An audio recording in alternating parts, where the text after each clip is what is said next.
Hello, and welcome everyone to day 13, I think, of our Fighters Colosseum Street Fighter 5 tournament. Today we have 3 matches, I believe, and joining me on the casting desk is going to be Omar_Sloth, and supporting us from in the shadows is going to be Mechanical Sun, aka Zishan Pai, Asif Taka Pai, Farid Islam, aka RG Mercer, and Himil, aka Darkslayer_Ash. So, or the other way around. Anyways, Omar Bhai, how are you doing? I'm doing fine. We've got some very exciting match today. We actually have 4 matches. We have 4 matches, and the titans of the Bangladesh Street Fighter 5 scene are going to be clashing today for the first time in this tournament.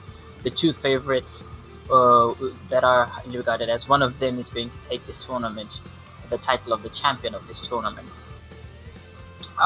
So just before we get on to the action, I want to remind our viewers that this is a charitable event. So if you want to donate, there are 3 methods. If you're in Bangladesh, you can donate via Bcash and Rocket. And if you're from outside Bangladesh, you can donate via PayPal. The description of those payment channels are given in the description of the stream details. And yeah, that's about it. I think we can go ahead with the action now. All right. So this is going to start off shortly from what I can tell, and right.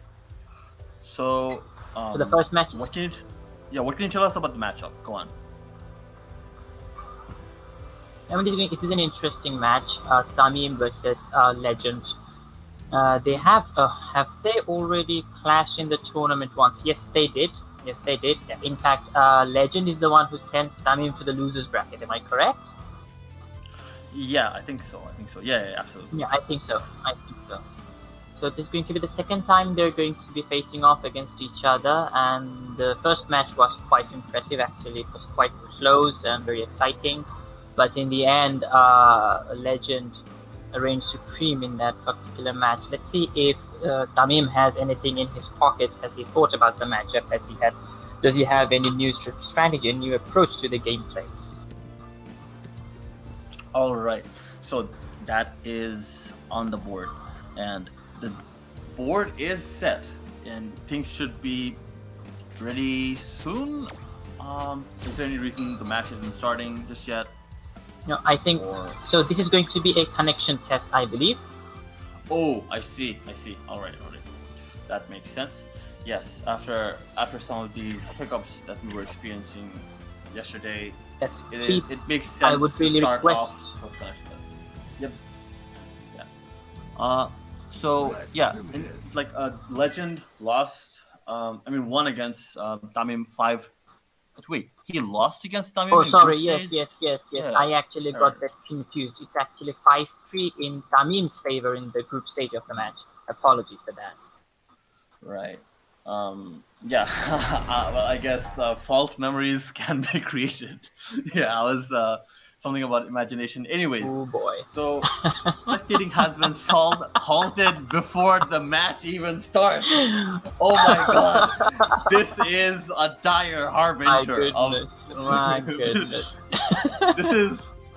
This is a dire omen. Like this is ominous. I'm not gonna say it.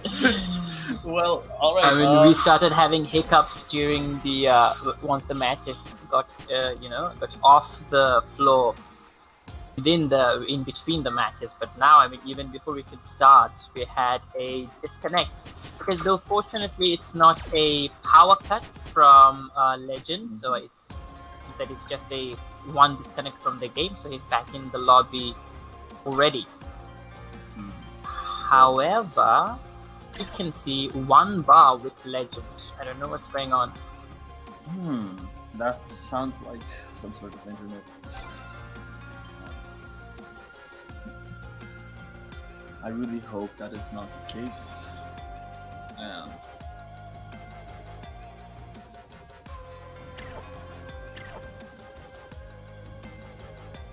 And so this is going to be underway. Hopefully this time through You are connection test. currently giving the players the message that this is indeed a connection test.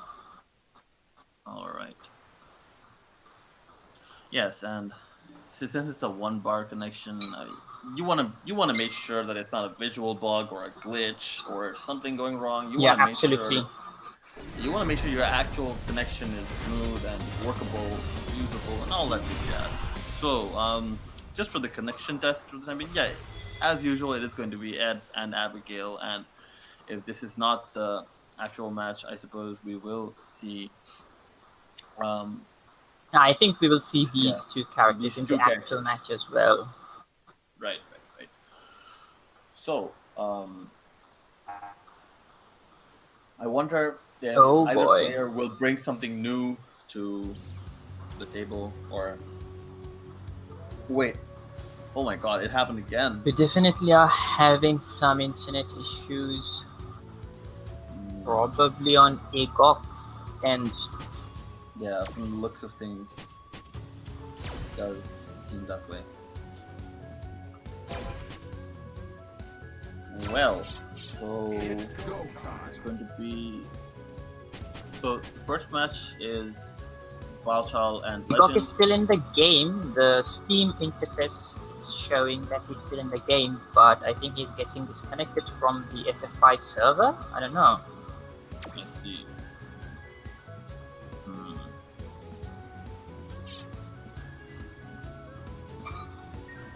This is well, maybe it's gonna be okay, he's back again. In the lobby. Yeah, third time's the charm. He's back in the lobby, and now I'm seeing 5 bars against him.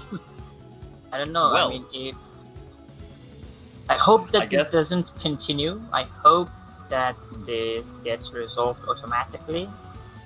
We normally don't have any connectivity issues with Legend. In fact, I would say he probably has one of the best internets in Bangladesh, because even before Topu got real IP, Legend is the only one I think who can play with all the individual players in Bangladesh in an online match. So there are people that I cannot play with because it's always relay, but Legend still can play with it. So it has been like that for some time.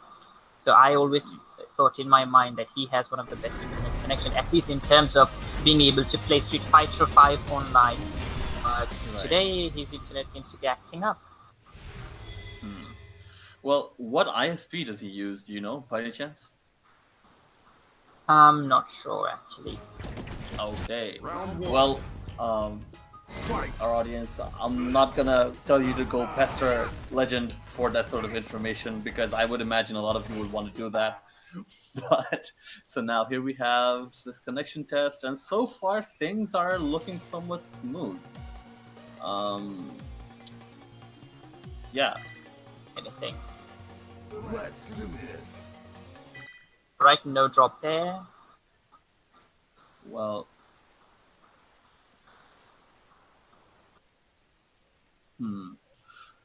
well, since it's all working out, let's get started on the match soon. I think both are happy in terms of the connection test. Yeah.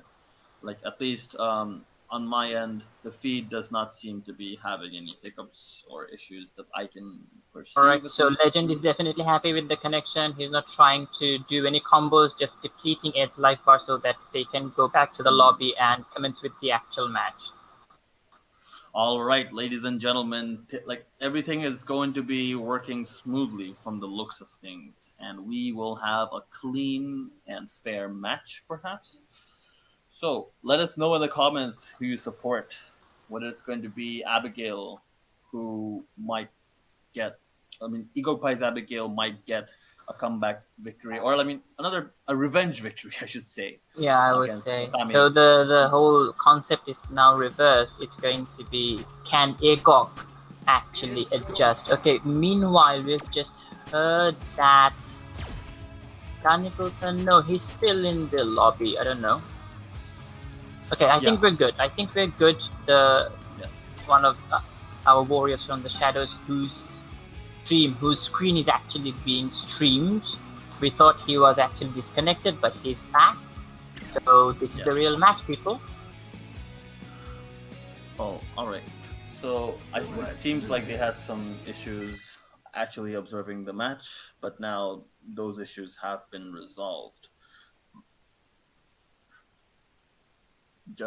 We're just confirming with our observer.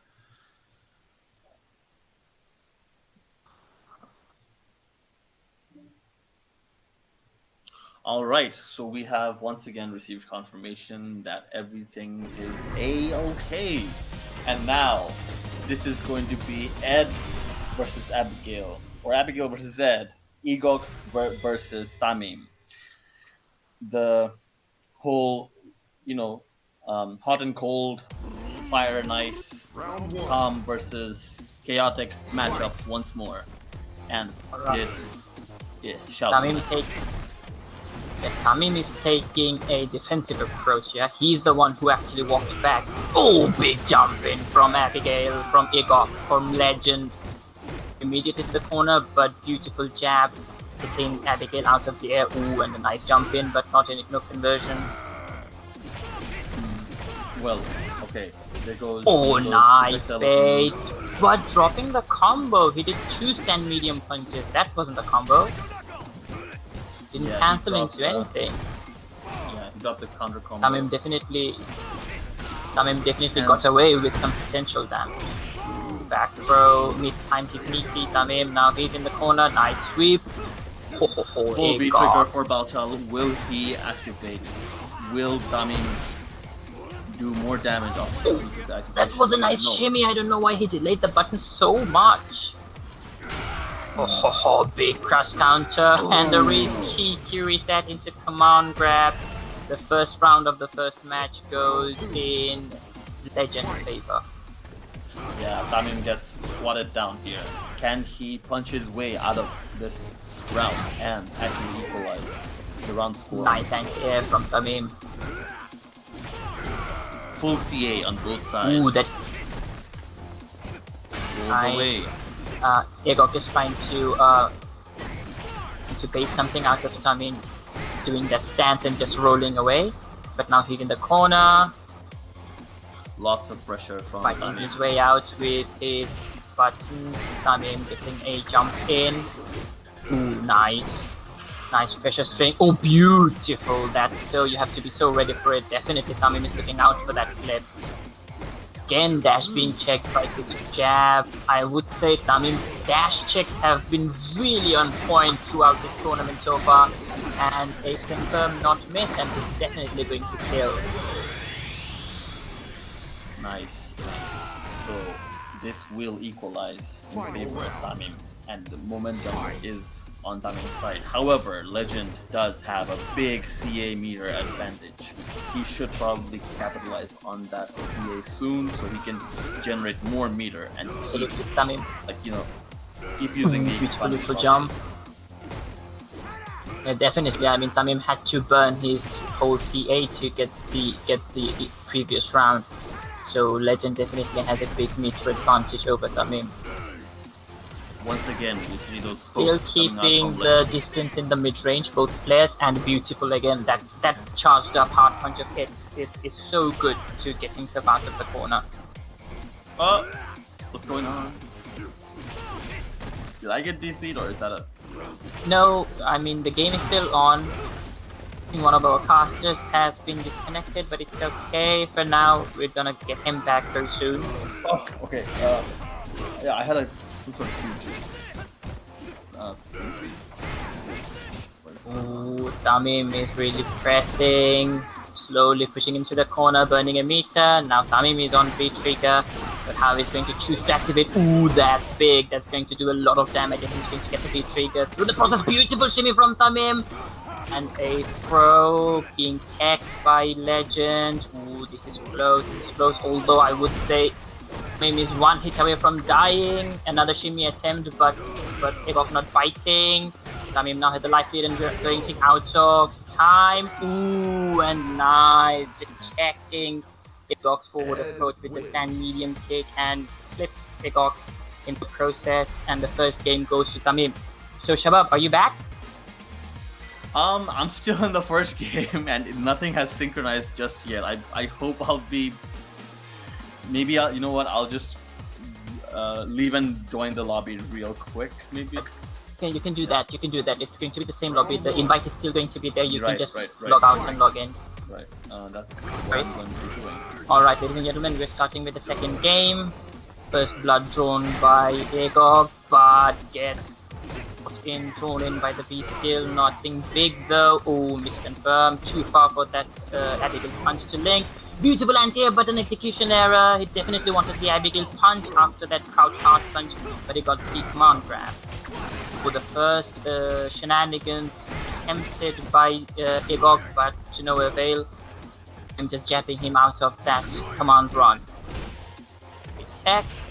Oh, big jump in from Tamim, from Agog, but dropping the combo. This is going to be big. He's going to be pushed into the corner. Him on the ropes. Oh, that was so ambiguous. Looked like it was gonna cross up, but it didn't. It was on the same side, on the verge of stun, on the verge of death. Actually, stun doesn't matter anymore. Just knocking Tamim out of those poke attempts. Oh, another big V-skill launcher from Tamim, and round of the second game again going for Tamim, aka Baalchal. Definitely seems to be in the driver's seat though throughout this set so far. Another charged up hard punch lands. Oh, big throw bait from Legend, but Tamim not biting, he's still in control, lands a crush counter, no confirm, no combo there, he's just going to... Agog was definitely expecting any psycho upper there. Ooh, lands his big crush counter, gonna push him into the corner. Ooh, no, had he not missed that, it would have been definitely his game, but now Tamim activates V-trigger, and then the see Abigail has a huge life. He's gonna kill. Doesn't matter. Didn't have too much life. Even though there was a V-trigger activation and the damage scaling was quite high, that little amount of life didn't last through the barrage of those attacks. And the second game goes for Tamim. We have to say that he seems to be quite comfortable in this match. I mean, in the previous encounter between these two players, it was closer. But so far, I mean, after these two games, I would definitely say Tamim is controlling the pace of the match better than Agog so far. All right. So what can you say that Agog Pai can do better? Like, what adaptations would you suggest? Or I mean, he's... Yeah, go on. Round one. Are there any openings like Baalchal is showing? Or he could like try to, I mean, yes, he should try to react to that V-skill with a jump maybe. He might try to react to that charged up hard punch interrupted with some of his pokes. Those are definitely paying dividends in Tamim's favor throughout this match. He could try to react to the charged up V-skill and the charged HP. Otherwise, I think in the mid-range they're pretty equal, but those two things are really paying dividends to Tamim. Again, they get dragged in by that basically beautiful jump in, and just what I was saying. I'm on the verge of death. Everything is going to kill now, and a forward throw takes it. Right. So Legend is now seems to somewhat be in control of getting some momentum back in the set, but those folks, and you know what they say, if Abigail keeps you at arm's reach, hey, you're gonna be a long way away.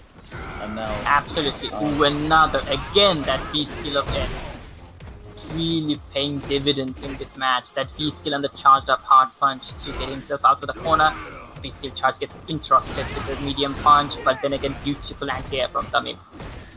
Right. No, that's not the psycho upper, is it? Or is, I mean, he has two anti-airs, or from what I could tell, like there's one punch with the psycho energy, and it's the punch, the psycho upper isn't really used very widely as an anti-air. It's the up kick. Oh, big jumping. Is he going to spend the meter?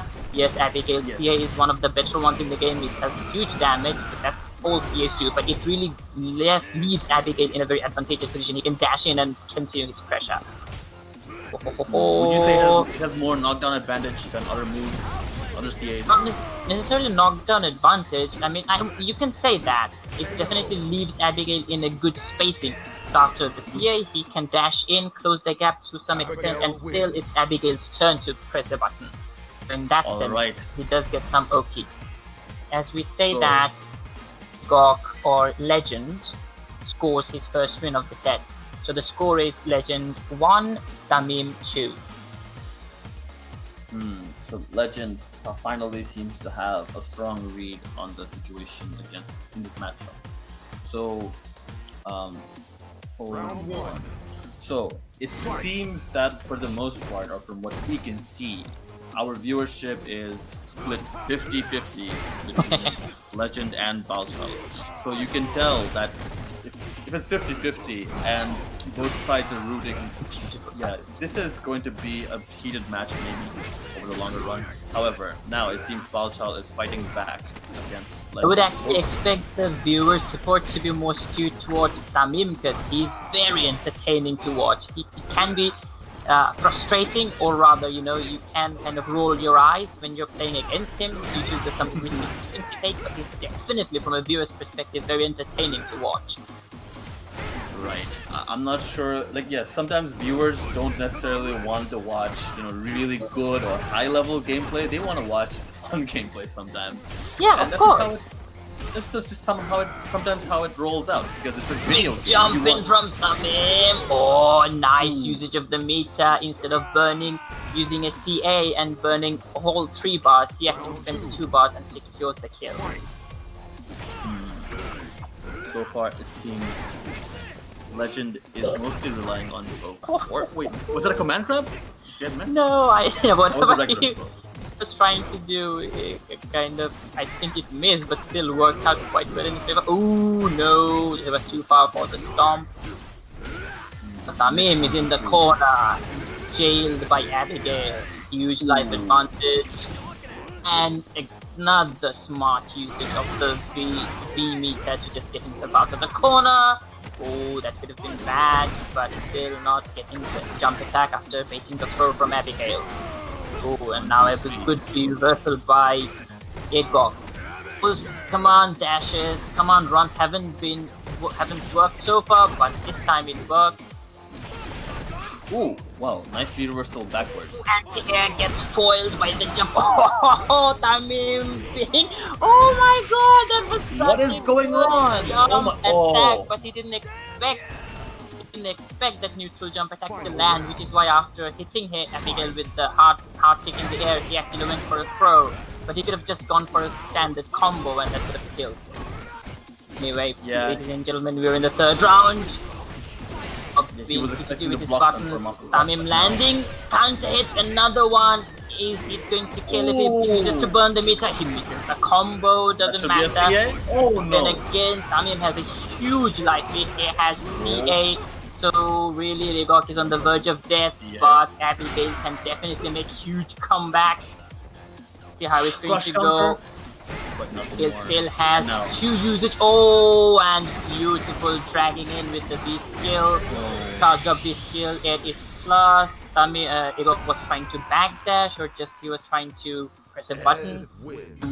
Using the frame advantage he gets from that B skill, converting from crouch light kick, stand jab into the flurry punches into the CA. Good conversion from Tamim though.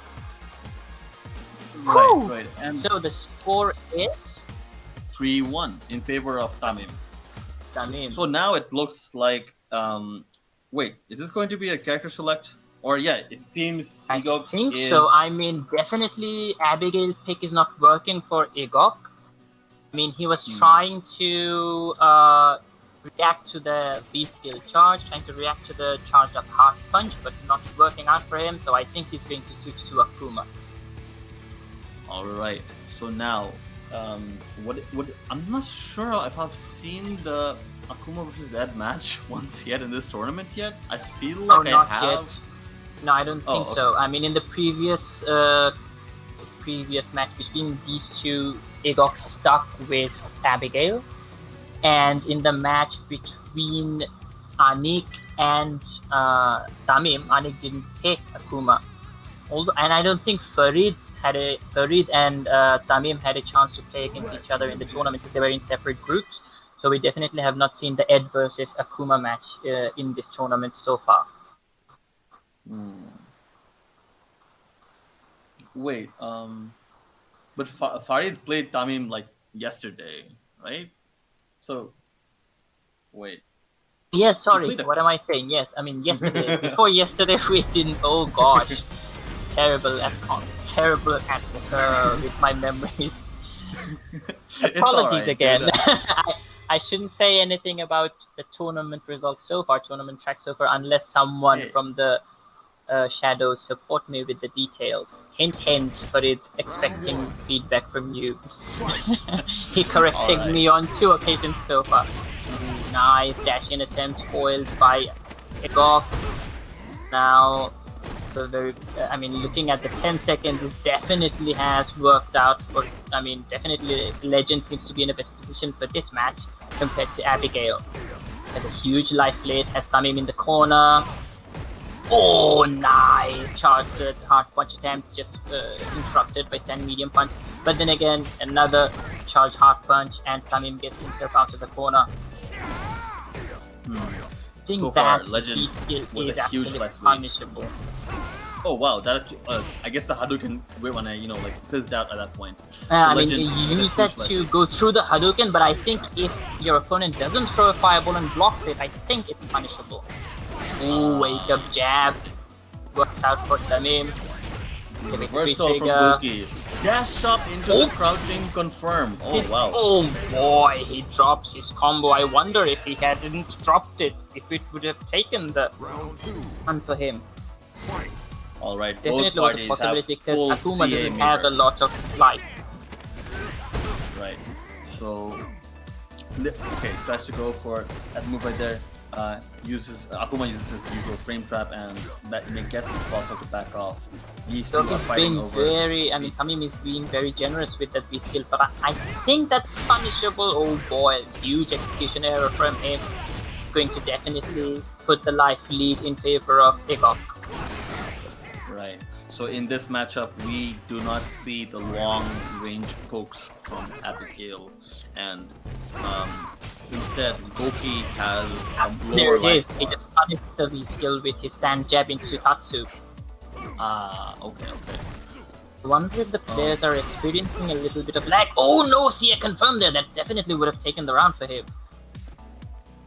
Had the meter, but didn't have the presence of mind to convert. Oh, another stand medium kick lands, but no conversion. Big jump in from Tamim. This is going to take Akuma into the corner. Tamim has V-trigger activated. Anything can happen. Two throws in a row. Will it be EXGP? Yes, it will. I knew it. I called it. 2 throws in a row. That in Psycho, but that's not Yeah. At this point in the tournament, I feel like if we see Tamim got someone in the corner and he's using throws, a Psycho Upper will come out. But now a Legend goes for the Seki trying to shake off that sequence and just play a calm and collected game. So you can definitely say that shenanigan didn't affect him. He has a huge life lead and still controlling the pace of the match, controlling the space in front of him, controlling the pace of the match. So that definitely was another execution error for Tamim. Oh, dashing gets checked by the jab. Oh, misconfirmed. CA confirm should be available. Ooh, he baited the throw, but no conversion. But this is definitely going to hurt if he doesn't drop it. With that, he puts Legend on the verge of getting stunned. Legend not biting with the throw. Oh, you jump in! Wow. Oh my god! We've got flurries of execution error, but in the end, Tamim came out an advantageous position of those back-to-back-to-back drops from both players and scores the stun and takes the game. Oof, I wonder if they're experiencing lags because they're dropping combos. Unusual situations, both of them. Oh boy, but that definitely was a close one. Right, and now Tamim stands at 4-1. He is now 1 game away from seizing full victory in this set or series and knocking Legend out of the tournament. This is Legend's back to the wall. don't want to report anything to the admin. They're just gonna go ahead with the last match, potentially the last match. Right. So 1, 2, 3, misses. Big jump out from Igor. Ash. Oh, missed the punish, but Tamim missed his punish as well, so they're even. Yeah, they had a connection test in the match, and it could also be tournament nerves or like I don't know the pressure. Sometimes that could also be true, very much. Yeah. Anyway, okay, goes for the low from the demon flip, and these two are fighting punish over there from Legend. Oh, catches Tamim trying to push a button on his wake up. Oh, beautiful interruption from Egok. He could have used, oh my god, 2 opportunities. He could have ended the round with a CA, but doesn't matter. Apparently that decision worked out for him because now he has scored the round but didn't have to spend any bar of meter. Oh, Tamim the aggressor dashing in at the very start of the round. Knocks Egok in the corner. Egok goes back to the wall. Tamim pressuring him. Frame traps, but now gets jumped over. Oh, nice! I think that's the first time he actually used that crouch hard punch. Oh, Tamim being antsy with his approach. He has a huge life lead, he has a huge set lead, so he's just being a little risky in this match. Oh, nice! Is he going to burn the meter? No, CA deserves the CA. Oh, that was punishable. Oh my god, he was too far for that crouch medium kick to connect. He's slowly approaching the chip zone. I think in a Shoryuken cancelled into a CA would definitely chip him out. Oh god, unfortunate lag spikes there. Oh my god. That was close, but I'm pretty sure the players are facing some type of lag. I mean, they're standing still in unfortunate strange situations, but there still haven't been any complaint from either to the admins, I believe, which is why they're carrying on with the set. I mean, it could be a good idea to go back to character select screen and both picking the default costume, because that might help. I guess none of them seems that to be necessary. Anyway, heading to our next game. Yeah, Tamim was very vocal yesterday about how he thinks costumes don't matter, and it's basically everything else, like the internet connection or like the stage or something. Like he is a strong, yeah. Anyways, go on. Maybe the stuttering that we're experiencing, I don't know, the stream, I mean, from a spectator's perspective, it seems like the game is freezing up, but maybe it's the players are not experiencing anything such. I'm getting good action. So right now, Baalchal is way below the life lead, is at a huge disadvantage, is going to get thrown into the corner, and now tries to go for the 1, 2, 3, and Goki being very careful, being very measured, and he just waits patiently and walks up with 2 jabs to secure himself that round. Legend so far looking like he has momentum and he has control once more in this set. He's playing it perfectly, but another crazy psycho upper from Tamim on wake up, not being baited. Legend with full CA meter, and you know Akuma, he has lots of damage. He can capitalize on many opportunities to get big void damage on the board. Definitely kind of see some frustration from Tamim's end. He's just dashing too much, he's jumping, he's putting too much buttons, but I think Egok is definitely getting to his nerves. Ooh, that beat skill. I think the first time in the set he actually used it to attack Fireball. Alright, great combo, hard knockdown in the corner. Akuma with charged up with trigger. Yeah, one would expect that because big counter hit from Tamim. If he doesn't drop it, it doesn't, and it takes the second round. Well, both parties now full CA meter. This is Baalchal's chance to capitalize on a set point and potential set point for Baalchal. Oh my god, 1 dash too many, switch to the side actually. So gets stacked. Legend in the corner. Ooh, beautiful check on that forward dash from Tamim. Ooh, jumping gets uncontested. Tamim not letting put Egok any button out. But that's hit. Good throw land. Alright, so this is looking nice like jump out, but anybody's game really. Both are stocked on CA meter. Agok is very close to getting his free trigger.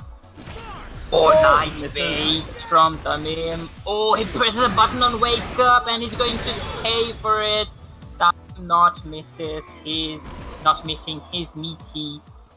And Tamim landing a counter hit on Legend and takes the game. And with that, Tamim actually takes the set 4-2. Am I right? 5-3. 5-3. 5-3. Well, yeah. I mean, if you just add one to both of them, that's good enough. If you consider it a FT4, you're fine. So in this matchup, it seemed that Baalchal was very crisp, and although it did seem like there were some times where he lost a little bit of his footing, he seemed to he just carried through and won. Ultimately, he prevailed. And he will advance to the next stage of the tournament. Oh wait! Actually, my correction. bad. It wasn't 5-3. It was a 5-2. I too have been making these mistakes and getting lots of hiccups on the stream. Well, looks like we casters are not the most cognizant or aware today. So the next match is going to be FGNBD versus Sonic. Right? No, it's going to be me versus Topu. Okay. So that's going to be our last match of the day. So it's going to be Omar High versus Topu. We still have 2 matches afterwards. Oh, we have 2 matches. Yes, after this one, we have FGNBD and Onyx. After that, I think we would have him versus someone. So we're going to have another match after FGNBD and Ionic, depending on the results so far. I see. All right. So that will be determined by the winners and losers of these subsequent matches. And do we have Topu in the lounge yet, or is he in the game? Oh, he's not still in the game. I see. Well, now we're gonna probably. So I guess we're gonna see your Seth against Topu's menagerie of characters. So Urian, Laura, Cammy, he plays all of them very well. All right. So yeah, I wonder if the last match had any lag spikes or issues causing trouble in the game. I would think. Probably no, because little not from Tamim's end actually, because he wasn't shy complaining about lag problems and he was facing Farid. Maybe it was just my feed that was getting a little choppy. Could be, but they did drop some links and combos, so there's some credence. That does let some credence to what you were saying about lag. So, Topu is logging in from the information we got, from what we can tell from the information we got, and this second set of the day should be underway soon. So I would like to take this opportunity to once again remind our viewers that we have multiple channels of payment for the charity part of this event, and the proceeds will go to One Taka Meal and will help out communities who are afflicted by this COVID-19 crisis, this pandemic. So help out a human in need and get some popcorn and watch the rest of the matches today. We are happy to have you on our stream, and we would appreciate any engagement, whether it be in the shape and form of comments, likes, shares, or any other form of engagement with our stream. So drop by, say hi, say hello, and one day we might have to say bye. So, what the hell? I don't know what that even means. I don't know what that means. What the hell was that? The sound is so strange and macabre. Actually, someday you have to say bye. Maybe what the hell was that? No, it was oddly bittersweet, I guess. It just sort of my bad. Anyways, so no worries. Yeah.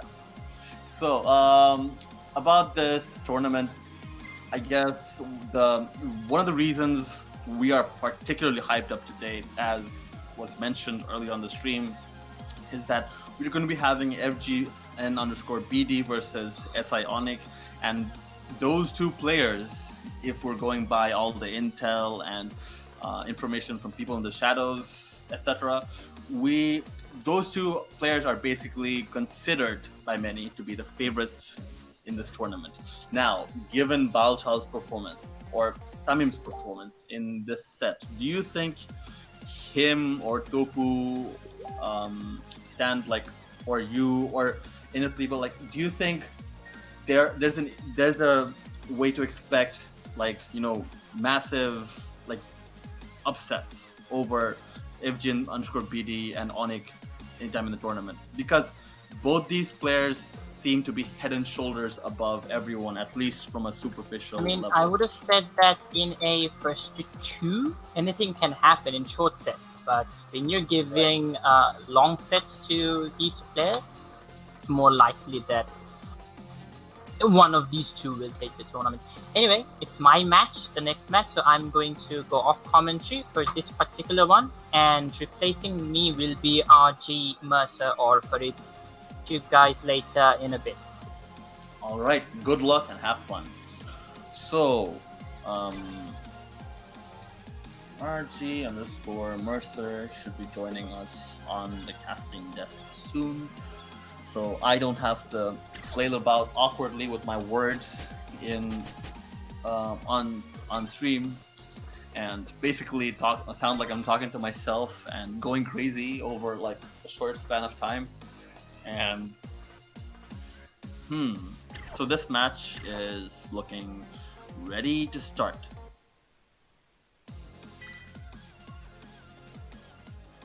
Let's do this.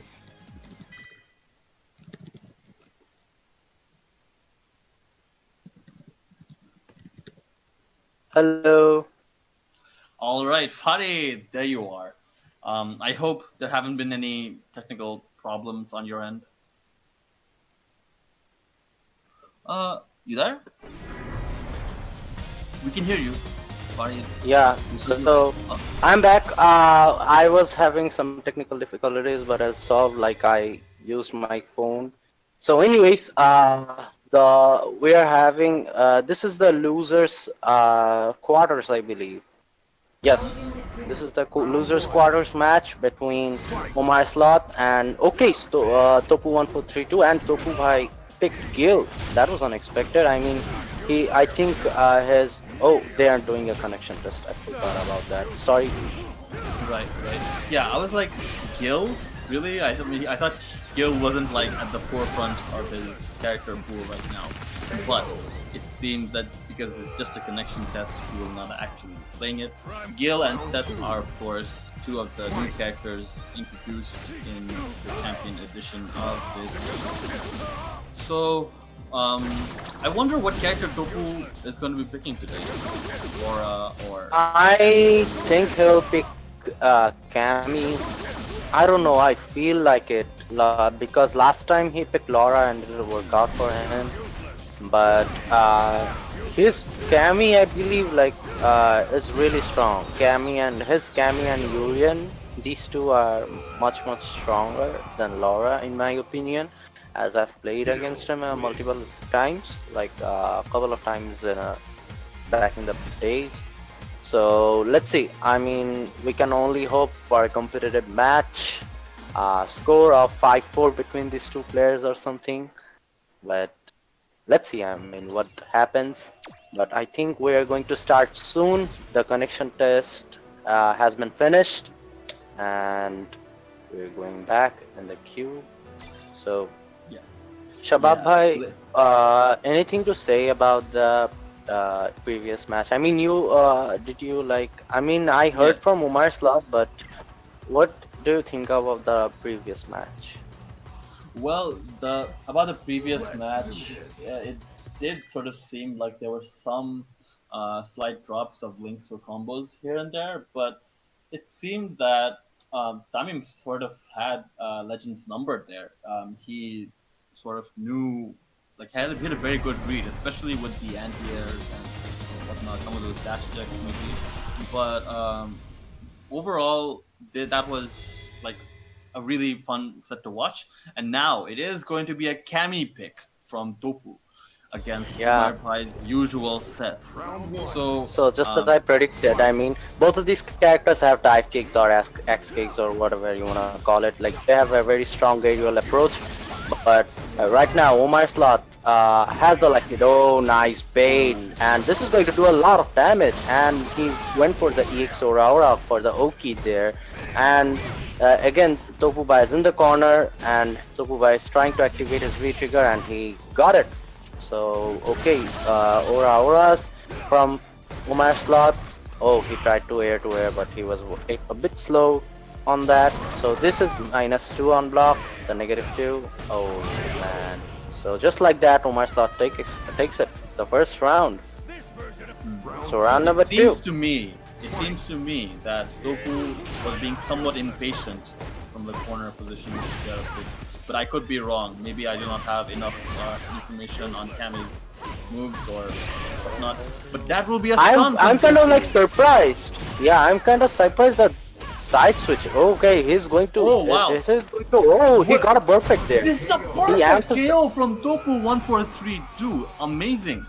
Now, yeah, I mean, at the beginning, that was kind of unexpected. I mean, like he came back with a perfect in the first round, second round. I mean. Okay, so both of the players are like, I think Topubai has the lead right now. Okay, so jump in from Omar Slot, gets blocked, and oh, he missed the punish. It's -5 on block, and he's going to hit a lot of damage and corner carry, and he needs to, oh, he wakes up with the EXTP there, and activation into side switch, and he tried to go for the throw bit, but he got interrupted. So both of the players have V-trigger, and anything into conversion will kill, I believe. So this is looking really spicy so far. Now Topu 1432 landing those pokes, and Omar Slot is at almost death. And both sides have CA, just as you mentioned, but that throw back into the corner will secure the round and the game for Topu 1432.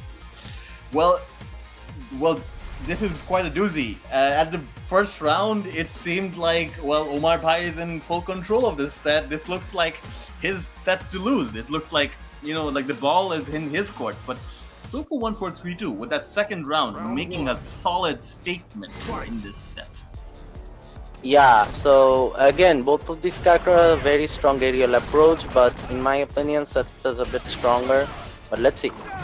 Okay, so nice pressure from Omar Slot, and he's in the corner. He tried to enter. Okay, that was a very lucky forward throw from Omar Slot, and another dive kick from Omar Slot, and he gets the regular jump in, and this will kill, I believe. No. Oh, he got the kill. Sorry, I was thinking he won't spend the meter, but that was a very wise decision from Omar Slot. Take the round. So round number 2. Yeah, it can be quite deceptive because Seth has so many hits in his combos that each individual hit looks like it scales really hard. So that's only normal to get confused, I guess, at that point. So Omar Pai fighting back with pressure and range traps. Now he truly looks like the ball is now back in his court as it was in the last set when these two players faced off against each other. Now Kami. So Topubai activates his V trigger. Yeah, and he has the, oh, that was a very lucky conversion from Omar Slot because he didn't get hit by the dive kick into a combo. So he has the trigger CA meter, and I think he will spend it, and he did. So he gets the second match. So the score is 1-1 between these two players. Am I correct? Yes, he did indeed equalize and come back in this set.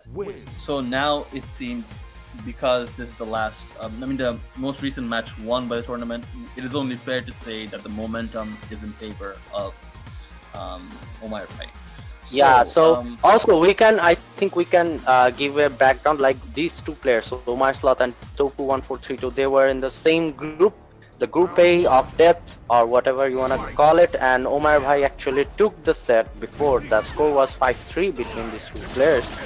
And let's see what happens today. So just like that, Omar Slot does a huge combo, and oh, that was a very nice dive kick, but no combo there from Toku1432. Instead, he goes for the throw, and so again Omar Bhai going for the dive kick pressure.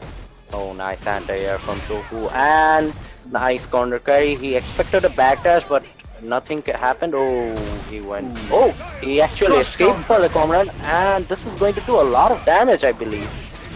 And oh no, I think this is going to do a lot of scaling also, so he didn't kill unfortunately, and he's going to spend the CA there. And I mean, that was a very unfortunate, yeah. That was a fatal mistake from Omar Bhai using the V skill too early on that. Yeah, I feel like he could have like spent 1 meter into the EX DP into like the extension, which gives him proper Oki there. So anyways, like Toku1432 now has the life lead and has Omar Bhai in the corner. He is going for the strike throw mix up, but Omar Bhai not falling for it.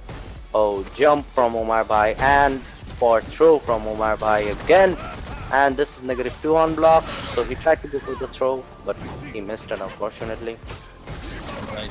Counter hit jab, but nothing came of it because it might have been too far out of range for that medium punch.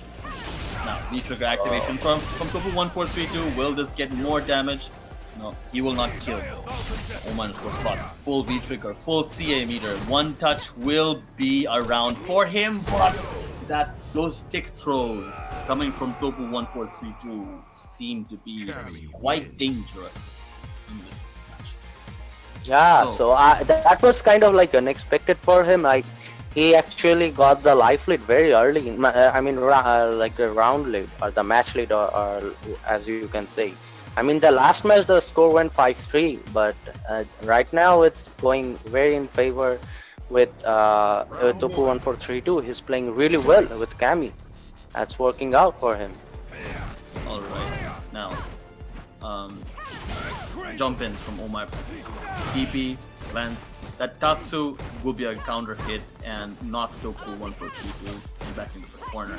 So, counter hits from that and Tatsu. Well, so far, Omar Slot looking like he is in heavy control of this game so far. And well, we just hit 650 followers. Thank you for your support and your engagement. I can only assume some of our newest followers are on this stream viewing this action right now as Omar Slot was EX 143 in the corner, but Toku1432 fighting back to the mid screen. Alright, so it seems fight is unable to go on. Now, Toku1432 is a huge life lead, and Omar Slot will lose this round. And the rounds are equalized, and Toku1432 has the set lead. We will yeah, this is certainly looking like a heated match so far, back and forth constantly. No clear apparent winner and no clear and apparent underdog either. So, this is looking tense. CA available for Toku1432. One touch should mean death for Omar Slot, but Omar Slot will land that cross up. And Orla Toku1432 back into the corner. Next DPs and full CA for Kami. And V-trigger as well. Oh, okay! The spiral arrow confirmed into the rest of the combo. Toku1432 standing at 3-1 in this set so far. What is going on through Omar Bhai's head? What kind of huge adaptation did Toku1432 do to get ready for this? It seems like he has done his homework. It's go time.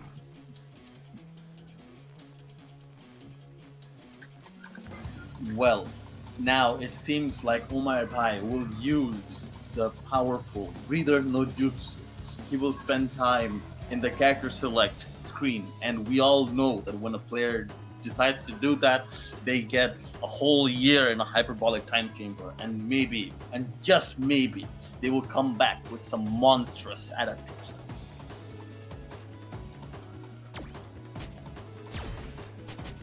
Alright guys, so Ajay Marshall, he had to leave for some emergency purpose, so I'll be joining Wait. with Ifrajian in the comment section.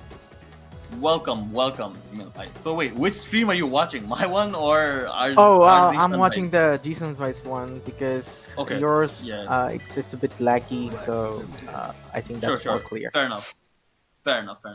So, spectating will begin for this set once more after the character select. Topu 1432 stands at 3-1 in this set. Wow, surprisingly, Topu is playing well today. I mean, last time they played in the group section and Topu lost there against Omar Slot, right? If I can recall correctly. And Right. he's showing some promising performance today. Round one. Hmm. Fight. Today will be the day. Maybe, perhaps. It seems like that our platinum players are beating our diamond players very handily today. So, this is Yeah, this, Some Now, unexpected scenario, I would say. Not unexpected, every single player is like strong, like they're capable enough to compete with against each other. So yeah, score can go in either side. Anyways, please carry on with the commentary. So, interestingly enough, it's going to be 70% of our current viewership, at least of the commenting portion of it, supporting Seth today. And that's interesting. Because a lot of people have been saying how Seth is like OP or cheap, or people don't like his aesthetics. That's interesting. Somehow, Oma_slot coming with. Well, support. definitely it's interesting to watch that. But anyways, I think Omar Slot, like, he's making some comeback here. He's making some adjustments. And again, like that hyperbolic or like bathroom break, whatever you want to call, that works. That definitely works. And you can see the Alright. result. But this time, Topu, like, he actually got the stun and capitalized the situation properly. Yeah, that was a massive stunt, for sure. I know, that jump in gets crush countered into a upper anti-air. I don't know what that move is called, but I'm just gonna say it's a DP from the and now That's not DP. I think DP will be like that cannon spike, cannon strike, or whatever that is. That's like a, I think, standing HK, and that's working with that diving axe kick. cannon strike, right? I actually meant to use that word earlier. But anyways, so Oma_slot at a disadvantage in terms of life, but he will have V-trigger and CA meter available. Got the counter, but unfortunately he couldn't confirm it there. Probably it would kill, but anyways, Omar Slot with full V-trigger and full CA meter. He can, oh, by the way, never mind. With just 2 double punch, Topu just got the victory. So score is 4-1. Wow. Now it seems that Topu 1432 has been coming straight out of the gate with big damage, big wins, and a perfect KO in the first game, second round. Now, all the adaptation having to be done by Oma_slot can put a player into a very pressurized situation. Now, Alright, potentially the last game, so if Topu 1432, if he managed to secure this one, he'll get the set. Let's see how it goes. By the way, we have seen Omar Slot making comeback from this score, like 4-1 again, Nasir Bhai, and he has the ability to do it again. So let's not let your hope die yet. Let's just see what happens. Ooh, but he will get stunned, and that should be set point for the. Oh no, not just yet. That scaled a lot. That scaled heavily, but it won't matter. That crouching sweep or medium will catch him out. Now, I would like to say once again, don't count Omar Bhai out just yet, but that medium punch will land and knock Topu 1432 into the corner. Dash up grab. That's lots of damage. Will Topu 1432 get stunned? No, stun meter is draining out. The throw bait and gets hit by the spiral arrow. But Uraura's once more into the corner. This is looking Well, tense. opportunity, and there you go with the throw. Omar underscore slot staying in this set. This is quite tense. Can he take the game to ensure his survival in this set? Continued survival, I should say. And now, Topu 1432 getting knocked into the corner. He has full CA meter. Gets hit by the diving axe kick. And, oh, that Tatsu gets called out by Topu 1432, fighting back into the mid-screen. Oh man, missed count spike there, and he's gonna get punished properly. By the way, Topu, he just got full V trigger and full CA meter. But, oh, No man. stun just yet. A throw will take the day. Okay, so Omar underscore slot coming back once more. Is he the guy who always wins a set back from a 1-4 position? It seems that his mental game, his perseverance is definitely on point. He does not give up, and neither should you, the viewer, upon him. Yeah, definitely. He has like very good adaptation, I would say. Like in the late game, he show his how strong he Adaptation. is. Yeah, Yeah. his skill. He definitely downloads quite fast.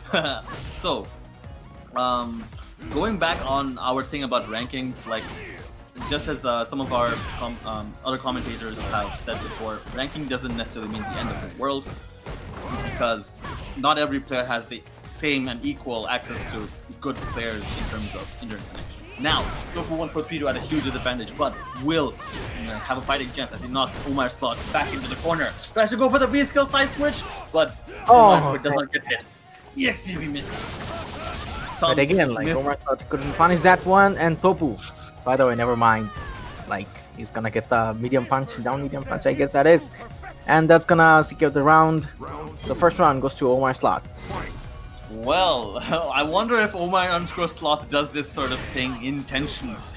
Does he just win one game and go like, well, I'm gonna chill and let my opponent get like 4 games. Yeah, Then I'm gonna make a comeback. Make it more dramatic and spicy and action-filled. So, Tofu 1432 has full meter, but he gets grabbed into the corner. Tatsu's coming out from Omar underscore Slot, but does go for the heavy version of the dive kick, not light one. Lost. Well, he got Topu in the corner there, but Topu is gonna get out with using his count. He has V trigger and full CM meter. He can make a comeback, I guess. A nice grab. Oh! CA? Yeah, that's gonna secure this round. So set point for Topu. Tofu will once more find himself at the point. Can Omar underscore Slot still stay in this set despite huge disadvantage in terms of the set lead? The score is at 2-4 for him. Folks and frame traps in the mid screen. Oh, No nice one good challenges. punish. Okay. Corner. Again, Minor Omar Slot got Topu in the corner, but he's gonna get out. That was a nice V trigger confirmed there. Alright. Now Topu got Omar Slot in the corner. Yeah. Cammy preemptively doing that dive kick to stuff that the diving X kick from Oh, Omar man. Slot. No, that misses. It's a combo. I think that would kill, but it looks like Topu got a life here. Dive kick and dive kicks from both sides. Wow, this is looking like a battle from the sky. And, Again, drop. What's going on? I see. The skill activation into V trigger. Oh man, that was good. Oh my god, Ura gets V triggered by Cammy. Ah man, that's gonna chip kill. Yeah. Both of them dropped combos, man. Both of them dropped. Like in the end, Topu had him with the counter there, but he couldn't confirm it. I guess he had him with the can strike, I guess that so you can DP.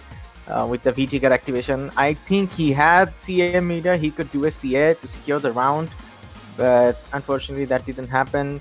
But anyways, that was actually make this thing more entertaining. So score is 4-3. Is it happening again? Will Omar underscore slot once more show the massive kind of comeback that he exhibited earlier in the tournament versus FG underscore Nasir? But so far, it seems like that may not happen as Tofu 146 comes out strong with lots of damage, but no stun ultimately. Oh man, again he missed his air counter, anti-air. So Omar Slot will have him in the corner there. Now Topu is in stun, and this is going to kill, I guess. Yeah. Oh man, that was a comeback, I would say. Like Topu had him in the corner, then he actually got out from the corner and pulled Topu into the corner and secured the round. Alright, folks, back and forth, but nothing coming to fruition on those ultimately just yet. Omar underscore slot, big momentum, but he gets hit by the EX demon flip looking grab from jump in. This will be huge damage. CA. Topu 1432 should be in kill range right after this. One wrong read, one wrong anticipation of a mix-up. Yeah, one combo away, I would say, like if you can catch him with a combo, but he doesn't have any CA or EX meter. That was irreversible. So 142 has full CA meter, but that will miss. Oh wow, that cannon strike does not find Omar underscore slot in the air. Nice bait indeed. Well, this will actually equalize the once more. Yeah, so like Omar 4-4. underscore slot. Yeah, it's 4-4 once more, and Omar underscore slot certainly setting himself up, certainly, showing himself to be one of our download monsters in this game. Well, you know what you were saying, like he intentionally actually wait for the last to pull up trump card or whatever that is. Like one interesting thing, like a couple of days back I was playing Valorant, and there's one team, those people, like they were doing nothing. There's like a 13 rounds, and for 12 rounds they were not doing nothing. So we're like surprised, what's going on? We're just going there and killing them. Then just before like one round to win, then they just showed their true skill, man, and they snatched the victory from that one single round left. Well, if that is also true in the case of our Omar Bhai, he certainly can be said to have a flair for the dramatic and to spice things up. Well, there's a character change. That's good, I think. Cammy was Cammy wasn't working out for him, so he chose to pick Urian here. Let's see whether this can actually make any difference. This might actually make a difference because, this is the first time he's playing this character in here, so it can go both ways. Tofu 1432 might be unable to fully get used to how to play Urian in this specific match right now. He might need a game or two to get his foot on the ground, but the same can be said for Omar Bhai. Right now, Tofu 1432 at a life lead, but that will be a punish on the DP, and he's gonna punish. Oh man, he just missed it, I guess. The the ender. But he gets V-Trigger. Both of them got V-Trigger. Oh my slot, he just activated V-Trigger. Tofu is in real danger now. Oh man, he's gonna kill. Yes, it will. Oh man, set point for Omar slot. Man. Omar underscore slot at set point indeed, and this looks like lots of them. But B skill gets swift punished, and Omar underscore slot in the corner. Tofu 1432 playing a bit more cautious, a bit more reserved. Yeah, playing cautiously, definitely. I think he's nervous at this point. I don't know, but nice interruption there. Nice wake up. Okay, he's just a favor there with CX but. Alright. Okay. Nice gets called out again. Ooh, okay, throw tech.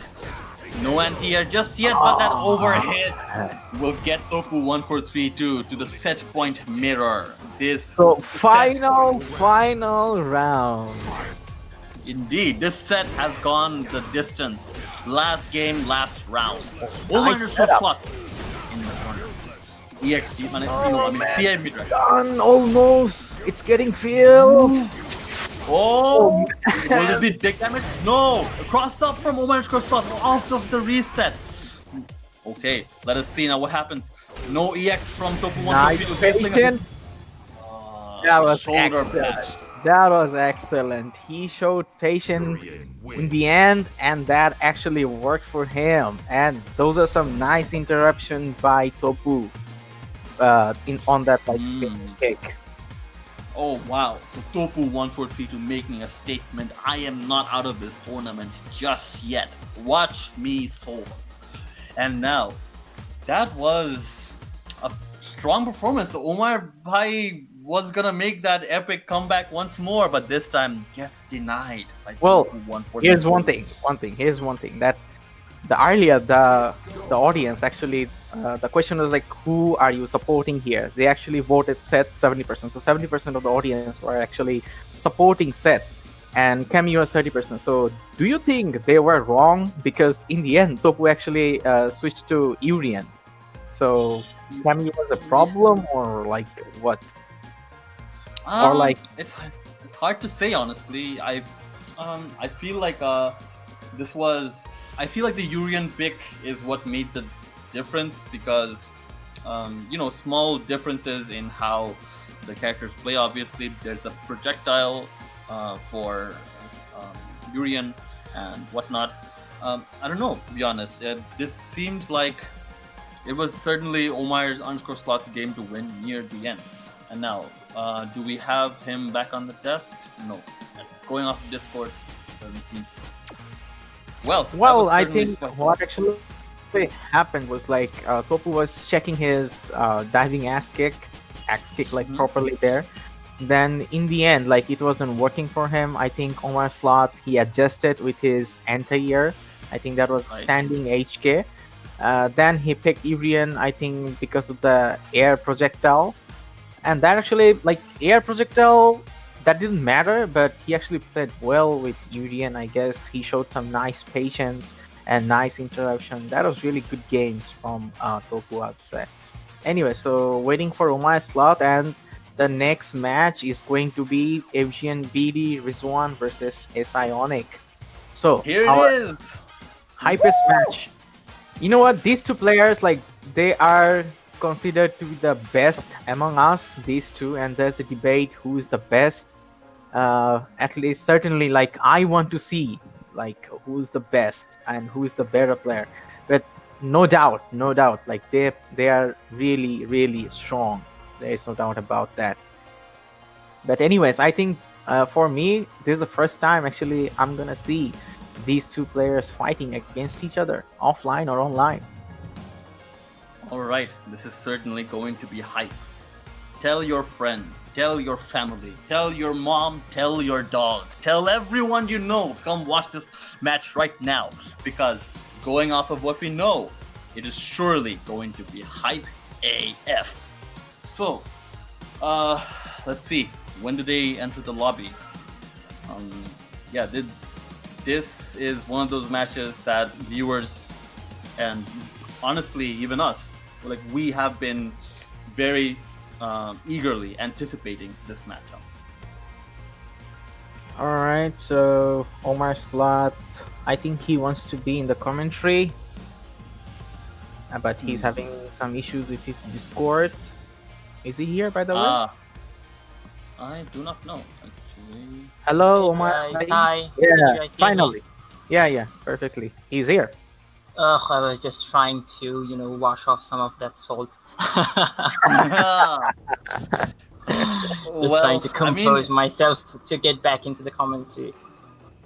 Yeah, I mean, that was certainly rough in the end, but I mean, you put up a valiant fight. I mean, you were gonna make your crazy comeback once again. Like, that was insane to watch, actually. Like, you still made it back into the last round of the match.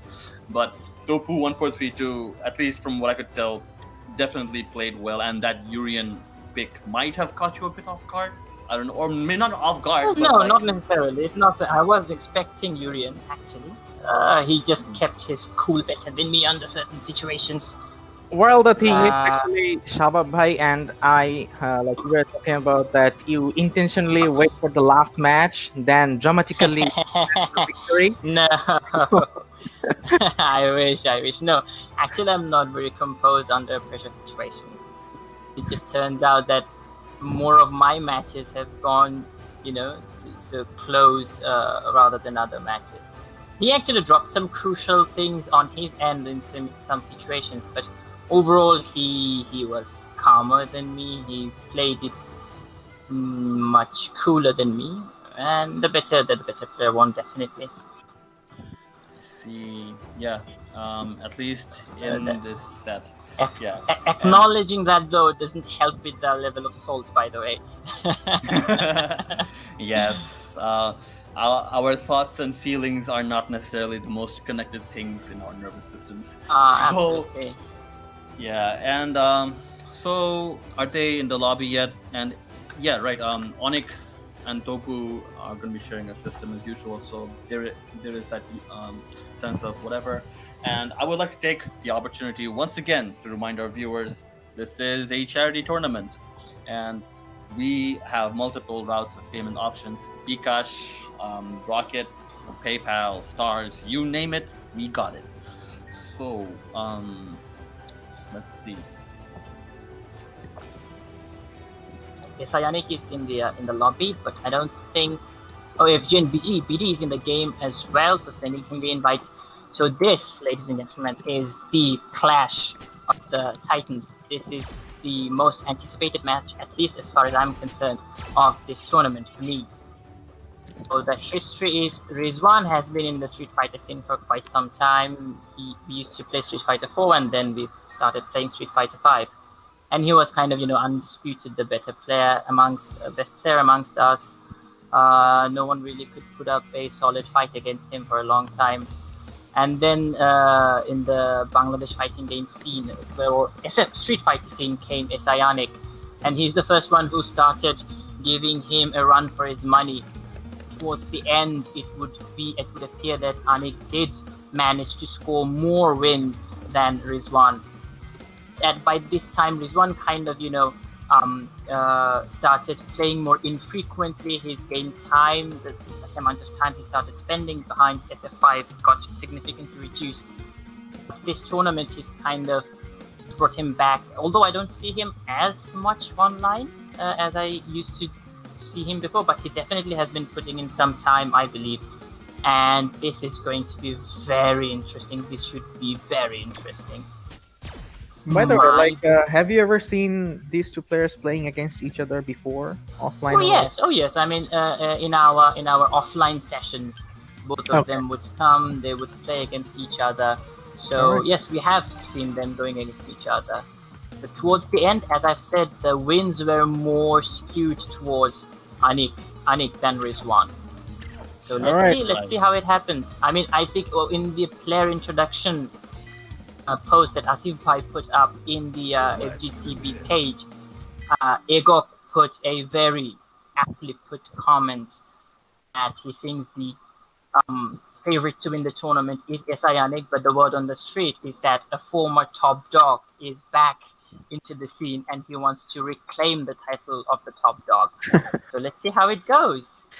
Alright guys, so Omar Slot will take over and I'm gonna leave the commentary section, so I'm just gonna enjoy the stream. So please, Omar Bhai and Shabab Bhai, carry on with the commentary. Thank you so much. Thank you, Himil Bhai, for supporting me when I was alone on the caster desk, so I don't sound like an awkward idiot just bumbling about with words and moves names that I do not know. So this game is going to actually be a connection test between Sionic and FG_BD. There you see the buttons. I hope FG_BD's fight stick is working properly. So it seems, now that FG_BD is using those strong punches, spam it seems that both players have a smooth and stable and reliable connection between each other, so that we can enjoy a proper. They're just trying some standard BNB combos to see if anything drops. That's I would say that's the best way to actually do a connection test. Right. Yeah. At least in this connection test, I wonder if Anik is actually going to start off with Seth. I don't know, I mean, they have their own thought process. I don't know, maybe it could be a good pick. I have been playing Seth, of course my Seth and Anik's Seth is going to be quite different, but Rizwan is comfortable, I would say, against Seth. But then again, maybe Anik's Seth would be completely different. But I was still expecting the starting to be between a Akuma and Lucia. Again, Rizwan has a plethora of characters in his pocket, but lately I think his Lucia has been the most impressive, or has been showing the most strength, I would say. Let's see, and I mean, for this matchup also, it's likely that Anik doesn't have much experience against Lucia. But let's see. I mean, they have their own thoughts. Let's see how it goes. Indeed. So, SI Onyx versus FG_BD should be properly beginning this time. The connection test / button check has been done, and to the best of my knowledge, no complaints have emerged from either side. So, alright. Alright, so this is the Papatiwawa introduction I've been wanting to do for a long time. I don't know though, I have to see the characters they've chosen to actually do the announcement or do the flair. Let's see what they've chosen. And then I will try to do my best of the Papatiwawa impression. Papatiwawa? What? Papatiwawa. He's a Japanese commentator. Probably the most prominent Japanese commentator of Street Fighter. Probably. Yeah. He has a very signature introduction whenever a match is on. Let me try to replicate it. Esayoniku setsu sai. FGCB Lucia.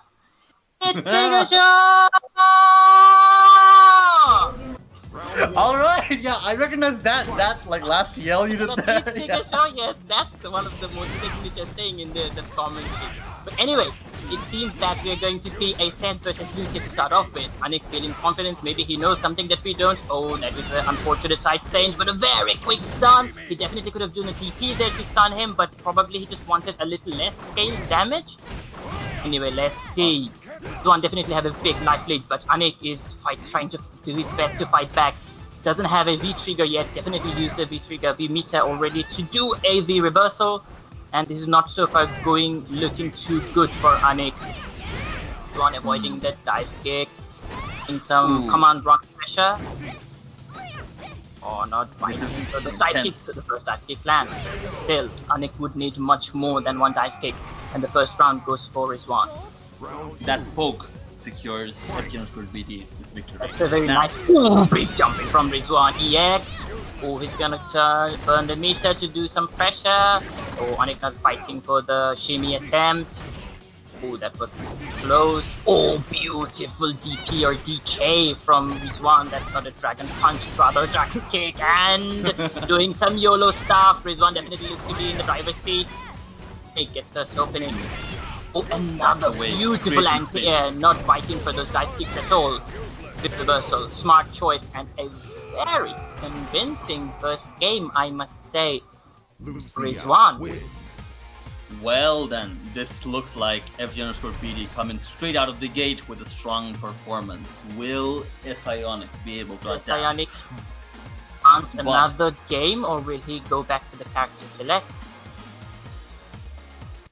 Well, now it seems like, yeah, FG_BD, since he is the lower ranked player of these two, and if we're going by the trends today, he will win because he is the lower ranked player by today, or maybe I've jinxed it, who knows. Now, a tense exchange, but both sides get blocked. Right. At mid-screen once more. Both That of these fire characters, kick what they're misses. good at undoubtedly is adaptation. So Ionic probably has something in his mind that he thinks he should react better to and just wants to go with set in the second match as well. Let's see how it works out for him. Now Ionic with the light lead and put Rizwan into the corner. Rizwan activates from upstand dash R kick. check. The dash gets checked by Ionic. Ionic just fishing with those buttons out there. Anything would lead to great damage and he didn't know that was actually minus. Rizwan eating a EXDP from Ionic. Just pretty much out of V-Trigger. Yes, and he's completely out. This is not going to be easy for Rizwan. Lucia, I don't think without V-Trigger does that much burst damage, and a poke from Ionic, that stand medium kick, takes the first round of the second game. Yeah, like only later in that round did we see Rizwan start to use his bouncing fireballs, and since Ionic does not exactly have an equal answer in terms of projectile war. So actually, unfortunate he got a jump in, but later on missed the link. Okay, the EX link kick lands. That's -4, but the distance doesn't make it punishable. Oh, that was actually good. Ionic still in the corner. Rizwan trying to keep him there, but Ionic actually jumps out with a simple forward jump. Roll back. Throw tech. Now Ionic has full V-Trigger and CA meter, but a simple V-Reversal. Oh, that V-Reversal! Oh my god, that was a missed anti-air attempt. Huge jump in from Rizwan. And the second round goes for Rizwan. FG_BD seems to be quite reliably and consistently. He seems to be scoping out that V-Trigger activation from set with a V-Reversal. And it certainly does create space and lets him avoid that orb. And now, Ionic, however, the round that could have been much more than that, but he chose to just back off. Stop the round preemptively. Oh, that's going to be a DP. No. Oh, I think that definitely could be followed up with a run into up kicks, but this one did opting not to go for it. Now Ionic in the corner, has a life deficit, huge white life as well, and all the white life is gone. Oh, and paying dividends for Rizwan. Oh my god, that was so unnecessary. He had such a life lead, but then again, I guess that was what was going through his mind. I have such a life lead, I can take a risk. And Rizwan in the midst of Ionic's block string chooses to do a EX reversal EX dragon kick. And the second game would go for Rizwan. Is Ionic going to switch to Akuma, or is he going to stick with Set? Is he feeling that confidence? Oh my god, it seems he is. Alright, let's see. He did score around in the previous game. Let's see if he can actually take this one the entire game. Seems to be a crush counter can be followed up with the stand jab target combo. One, that flip kick, beautiful usage of the flip kick, and a tick throw, but Ane gets out of the corner, but that hasn't been really that effective. Rizwan was just kicking him from one corner and pushing into the other. So far, two throws back to back. Oh, so now it's big. FG_BD fighting back from the corner. We will once again be at mid-screen as the orb once more gets V-Reversal. It is clear as day now. Yeah, FG_BD keeps scoping out that V-Trigger activation with the V-Reversal, and that has certainly been working out. Slide attack from Lucia. Slide attack for Lucia, if done from an inappropriate spacing, is actually punishable, but he's so good at spacing that slide properly so that it isn't punished, that it isn't punishable. He's checking the dive kick, definitely not working for Anik at all. Rizwan is either outside the range of the dive kick or in the range of the dive kick to do a dragon kick. Ooh, a read on that dash up throw as it gets teched. FG_BD certainly seems to be living in Ionic's head, and Ionic should rightfully pay him rent. And now, Ionic definitely not being very on point with his anti-airs. Rizwan getting away with many jump-ins. As Rizwan activates. Oh, that could be big! Rizwan missing his combo again. That's actually Rizwan's frame that next run. Ionic didn't know that. He thought it was his turn to press a button. It's a counter hit, trying to take the advantage in his favor. And another game for FGCB aka Rizwan. So that's Rizwan 3, Anik nil. Is Anik still going to stick with Seth, or is he going to... Alright, ladies and gentlemen, I believe we are going to see a Lucia versus Akuma now. I wonder if it was worth it though. Maybe he was trying to measure Rizwan's Lucia with his Seth, and now that he believes he has enough data in his memory bank, he wants to approach this with Akuma. That could be one of his... he wanted to maybe, since it's an FT5, have games to spare. Now he has gained information of Rizwan's Lucia without giving back information of how he wants to approach this match with Akuma. That could actually be a very high level approach to the game. Let's see how it goes. Sounds like you are speaking from experience. So, going from yeah, it is going to be Gokey from Sionic, and yeah, hopefully this will be a game on the board for Sionic. What can he do with the information gleaned from the previous games by FG_PP? A tick throw comes through for Sionic, like moving back and forth, playing small mind another games with slide beautifully spaced from Rizwan. So far, Sionic seems to be in better control. Already has pushed Rizwan into the corner. We're only 20 seconds into the round. Rizwan gets out. Oh, but then his throw attempt gets knocked. Flipped by that. Another beautiful read on the backdash from Rizwan. Oh, and they throw done. Wow. Wow, that's very convincing performance from Sionic with his Akuma so far. Let's see how Rizwan adjusts. Alright, so that is going to be a Sionic first round for taking the Sionic more in this defensive approach. Oh, beautiful anti-air. Nice jump bait from using from that flame fireball. Oh my god, that's going to be big. Oh my god, this is switch. And now Throw into the corner. It's time for Akuma to party. Oh, Rizwan beautifully interrupting the forward approach with crouch medium kick. Sionic just patiently blocking those barrage of assault from Rizwan. All of those fireballs are gonna cost Rizwan V-meter, so he's with each of those fireballs he's letting out on potential damage, and now his V-trigger is completely out, but Akuma fully stocked on his V-trigger, and anytime it's going to be party time for Akuma. It's still choosing not to activate. A lot of time on the clock. He has a slight life disadvantage, but he wants to activate V-trigger in a position that's potentially going to give him the kill. Beautiful. Oh my slides under. Into the throw. Ooh, jump back, EX fireball. Zanku Hadoken into the Shakunetsu. This is certainly looking like a zoning war. Dash up medium kick. Trigger is in play.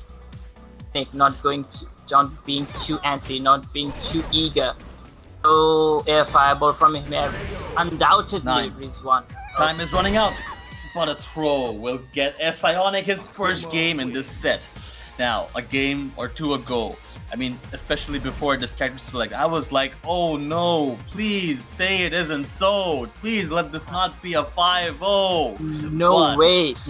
This match could have been a 5-0. Yeah, that. So the score is, ladies and gentlemen, FGCB 3, Sionic 0. You mean Sionic 1? Sorry, 1. Alright. 1. I'm too excited, ladies and gentlemen. Pardon my unprofessionalism. Yeah, hiccups and brain farts should be excused as they happen, and you are only human. So, a Zanku Hadoken does not connect, and counter hit from crouch medium kick. Oh my god, that was huge. Lucia's EXDP actually is very nice that it covers both directions, but Akuma still managing to get out with an air Tatsu. Lightly for Rizwan. How is Anik going to choose to activate? Rizwan still doesn't have a trigger, but with that hit, he gets it. Anik surely is going to activate anytime, but Rizwan gets a sweep into activation first. Anik on the verge of death, but anything from Akuma could potentially kill. Alright, Anik activates. Rizwan smartly just backdashing, not wanting to get back thrown into the corner. Yeah. Alright, so it's a full screen fireballs fireball being game it exchanged. seems. From Yeah, that front, both- Akuma oh, wow. is still better because he can throw out fireball without consuming V-meter, but Rizwan definitely has to use V-meter to throw his fireball. And just like that, Rizwan on the verge of being dead. Both players hanging on a pixel, even on meter, although Rizwan 10 seconds has left.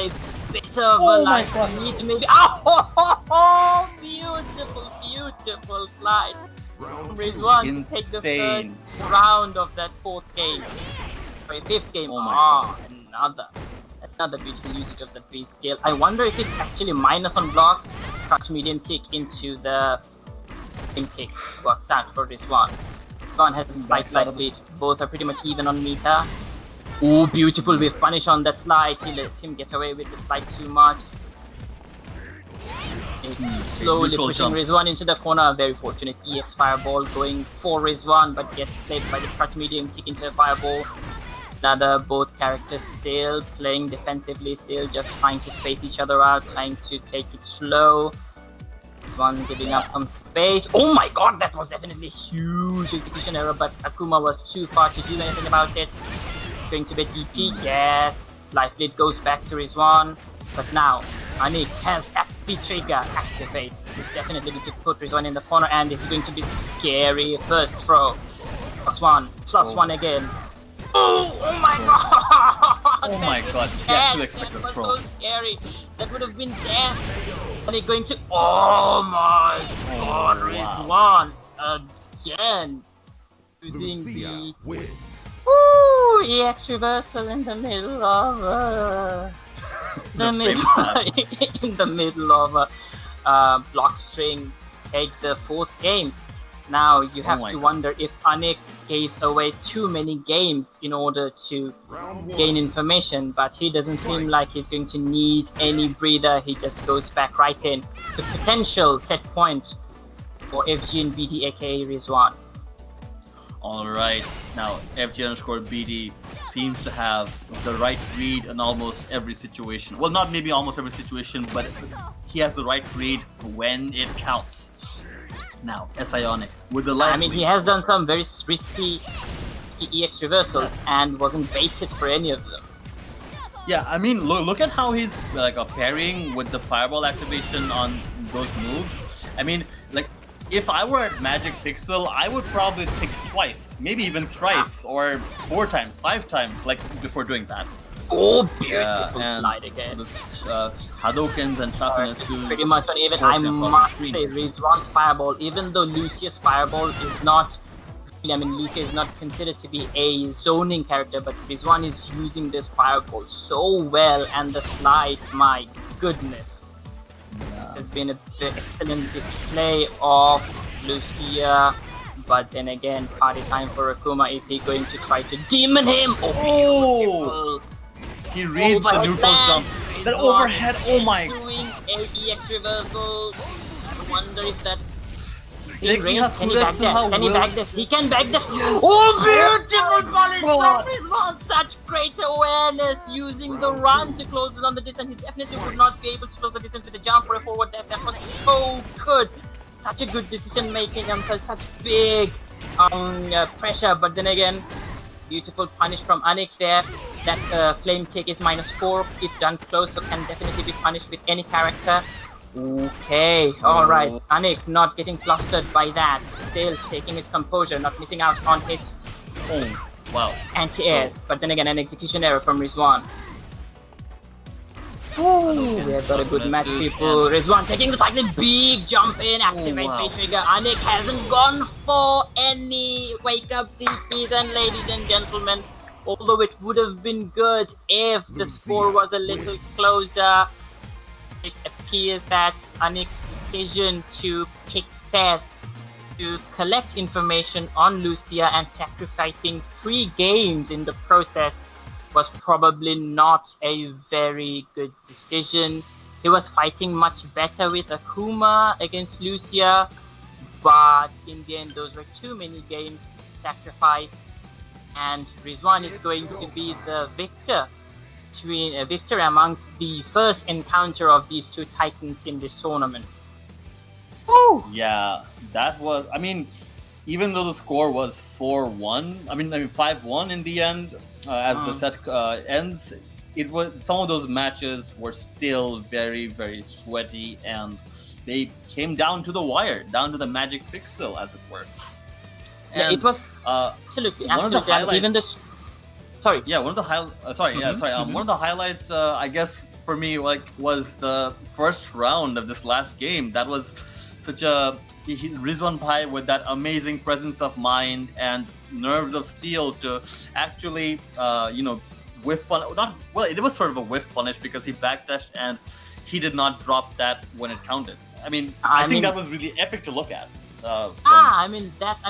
See, those are what really separates a great player from a good player or an average player. So having that presence of mind. Usually, when you just avoid Akuma's CA from that distance, not many characters has a tool to get in so quickly. You can try to do forward jump or you can forward dash, but Akuma would definitely recover before that. This one did the absolute optimum thing. He used the dash, that command run into shoulder, which gives him an actual combo.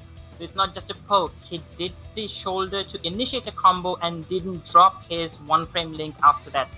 Know that one frame links are easier in Street Fighter 5, but still, man, that's as difficult an execution timing gets as far as Street Fighter 5 is concerned. Have the presence of mind to backdash and avoid the chip from the CA, and then having the presence of mind to use the only tool he had at his disposal and converting to a full combo from that was really amazing. Oh my god. All right. So it's gonna be Topu versus Amim, I guess. Yes. If we're going by the info from those in the shadows. And all right, so the invites are being sent out now. If I may be so bold as to make this prediction, I guess I'm gonna say that it's going to Onik is going to make it back into the grand finals through the losers bracket and probably face off once more against Rizwan Bhai. And I hope the next time even more homework is poured over by both parties as they watch the reviews, perhaps. If they perhaps review the game that we just saw right now.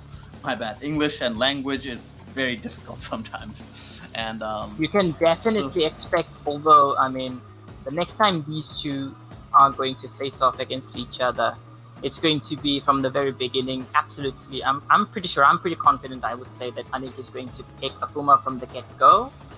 If it's still a Lucia versus Akuma match, then we would definitely have some interesting interaction. Because one thing is definitely showed was that Anik wasn't familiar. I think when Rizwan's V trigger is active, his EX flame kick actually leaves Lucia plus. Anik definitely didn't know that. So at least there were two instances during the set where in that situation, Anik tried to press a button thinking that he is at a frame advantage. So clearly he didn't know that in that situation, Lucia isn't actually has a frame advantage. So he tried to press a button, got counter hit by Rizwan, and that definitely, those two instances were definitely a critical point in those two respective matches. I see. All right. So, one thing I guess I wasn't too sure about in the Seth versus Lucia matchup is about maybe the relative ranges at which they're strong or weak versus each other. But I guess in the that information, how do you? I guess what I'm asking is, say when you first pick one character versus say a player, and of course you're gonna be facing a player, not a CPU, but okay, say so going by this last matchup. Say Onyx started off with Seth, right? And when you switch to Akuma, you said you glean information, you get information from the other player about how they're playing at this set, right? Like right now, right? Like how reliable is that information that you get? Because if you switch character, your opponent is also likely to adapt to some degree, right? I would definitely, yeah. And the character who has switched also has to adapt in the sense that he has to recalibrate his or her moves against the same opponent. You know, like, do you get what I'm trying to say? Like, I mean, so you're basically asking how smart it is, or how good of an idea do you think it is to gain information about a player's potential approach with a certain character? You're using a character that you don't think to be your ultimate get-go character. For example, Anik tried to gather information using Seth. So maybe the thought going in his mind was that I want to gather information without giving away information on how I want to approach this match. But of course, as you've said, okay, so you do get some information with Seth, but that basically tells you how Rizwan wants to approach Lucia against Seth. right, When you switch to Akuma, your character has changed, and Rizwan would definitely not play it exactly the same way he played against Seth. Yeah, I think that is a very relevant question, and which is why I was thinking that whether Anik gave away. I mean, it is a strategy. I think it was one of his strategies. But giving away 3 games in the process, I really I don't think. In my opinion, I don't think that was the smartest decision. Right, and yes, viewers, I would like to just say this is a connection test because that's been happening yesterday, and we have been sort of, I mean, at least our players have been making sure to, get this out of the way and actually conduct a connection test early on, so hiccups later on in the set can at least, I don't know. But one thing definitely worth being grateful for is that we haven't had any hiccups other than the first one, where a Legends connection got disrupted all of a sudden. But so that it has been smooth sailing so far, alhamdulillah. Yeah, I mean, that happened before the set even went underway. Started, so, yeah. So I guess our viewers did not have to experience such issues like that. So now that Topu 1432 will confirm into that CA, it seems most players are satisfied and content with the quality of the connection seen here in this connection test. So I believe this is going to be our last match of tonight, right? I think so. I believe so. Yes. So this is going to be Tofu 143. Is this losers bracket semifinals or something like that? Right? It is. I mean, Onyx should be loser semifinal. So the winner of this match will go up against SI Onyx. Right. So I'm gonna get some information on like when the losers final and grand finals are gonna happen. If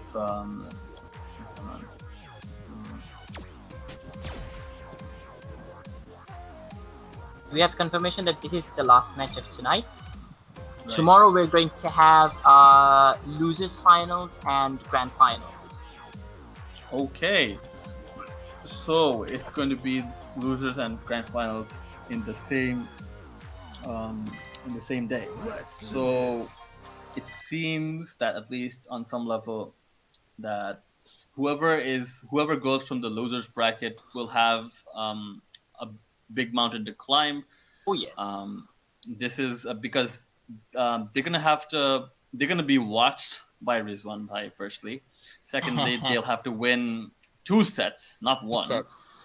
Versus so yeah, it is certainly a tall order, and yeah, as I'd like to, I mean, as our people in the shadows have reminded us, just say this is a double elimination tournament, at least in the bracket stage. So this match is beginning. All right. Shosa, Topu, Yurian, Tai, Baalchal, Edu! No, it'll have to be Edo because like D always goes with O. Anyways, my bad. I hate to correct you like that, but this match will begin, and the mid-screen exchanges will find Topu backing away into the corner somewhat. Projectiles are being exchanged, and B skill activated by Topu 143 to make his fireballs do more things. Alright. So fighting back to 1, 2, 3. Using the EX shoulder to just create space. Oh, gets interrupted within. He's in the middle of that V skill. And Topu 1432 will take the first game. Round, sorry. Alright, so Topu 143 is starting straight off the bat with a Urian. I wonder if he went with this because, well, maybe he's gonna switch to Laura Akami later on if things don't work out. But a shoulder bash whiffs, but Topu 143 still gets. Big bait from Topu, but definitely an unoptimized combo. Baalchal coming out with his first crazy DP or Psycho Upper. Alright. Trying to keep Topu in the corner, beautifully spaced himself out so that he can anti-air, but Topu in his first EX headbutt. Alright. Topu playing the patient poking game. Urian definitely has beautiful buttons to challenge his opponents in the mid-range. Oh, that jump in, had it been done let's say half a second later, it would have been big, but actually lands on the fireball as the fireball is getting released. So the first game goes for Topu. A strong statement by Topu 1432's Urian. This will go into the second game, and will Tamim take some time in the character select screen? Maybe it's too early, we have an FT5, so he right. just wants to get into the second match at least right after the first one. Hey, So who has a V skill charge fireball. Oh, nice interruption, nice challenge of the stomp, but mistimed meaty from his end and gets thrown back into the corner. Now Topu can keep him jailed as long as he wants. Oh, beautiful with punish, but nothing after that. Another EX Psycho Upper from Tamim, who still has the lead, still has the space. Oh my god, beautiful dash in, counter hit, 2 stand medium punch counter hits back to back, and another convincing round from Topu 1432. Alright, now, as this goes in the second round, dashes forward by Baalchal. He is trying to perhaps be a little bit more proactive in this matchup, but gets called out with a counter hit. Medium punch, I think from Topu 143. Another magnificent anti-air from Baalchal. Again, tries to go for that EX on this time. But Topu misses his combo, but Baalchal still gets clipped by the overhead. Oh, ambiguous side switch. And a throw to stun Baalchal. This is definitely going to kill, no reason to drop it, and no scaling there either. And Topu takes his second game. Topu continues his rampage in this set. And now, the adaptation is surely going to come in some shape or way or form by Tamim.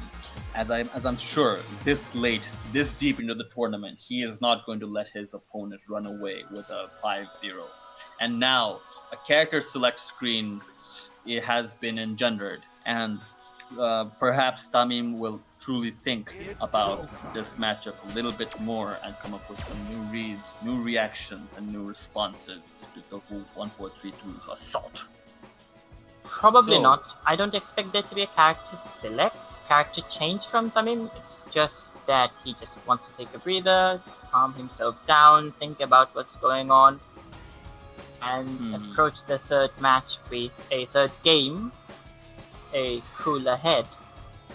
Yeah, there you see, like some, just like a breath here or there can calm you down, get your cognitive faculties a chance to reset and approach and attack the matchup from a new angle, from a new vantage point with new insights. And unfortunately, however, those vantage points can leave you blind to certain things that the opponent can process. such is the beauty of fighting games. Like any option, at least when the game is balanced properly, any option will have a proper response if the opponent is ready. And yeah, so let's see now. Hopefully this breather will yield some satisfactory outcomes for Tamim, and perhaps he will be strong enough to fight back and see some games of his own in this set. Well,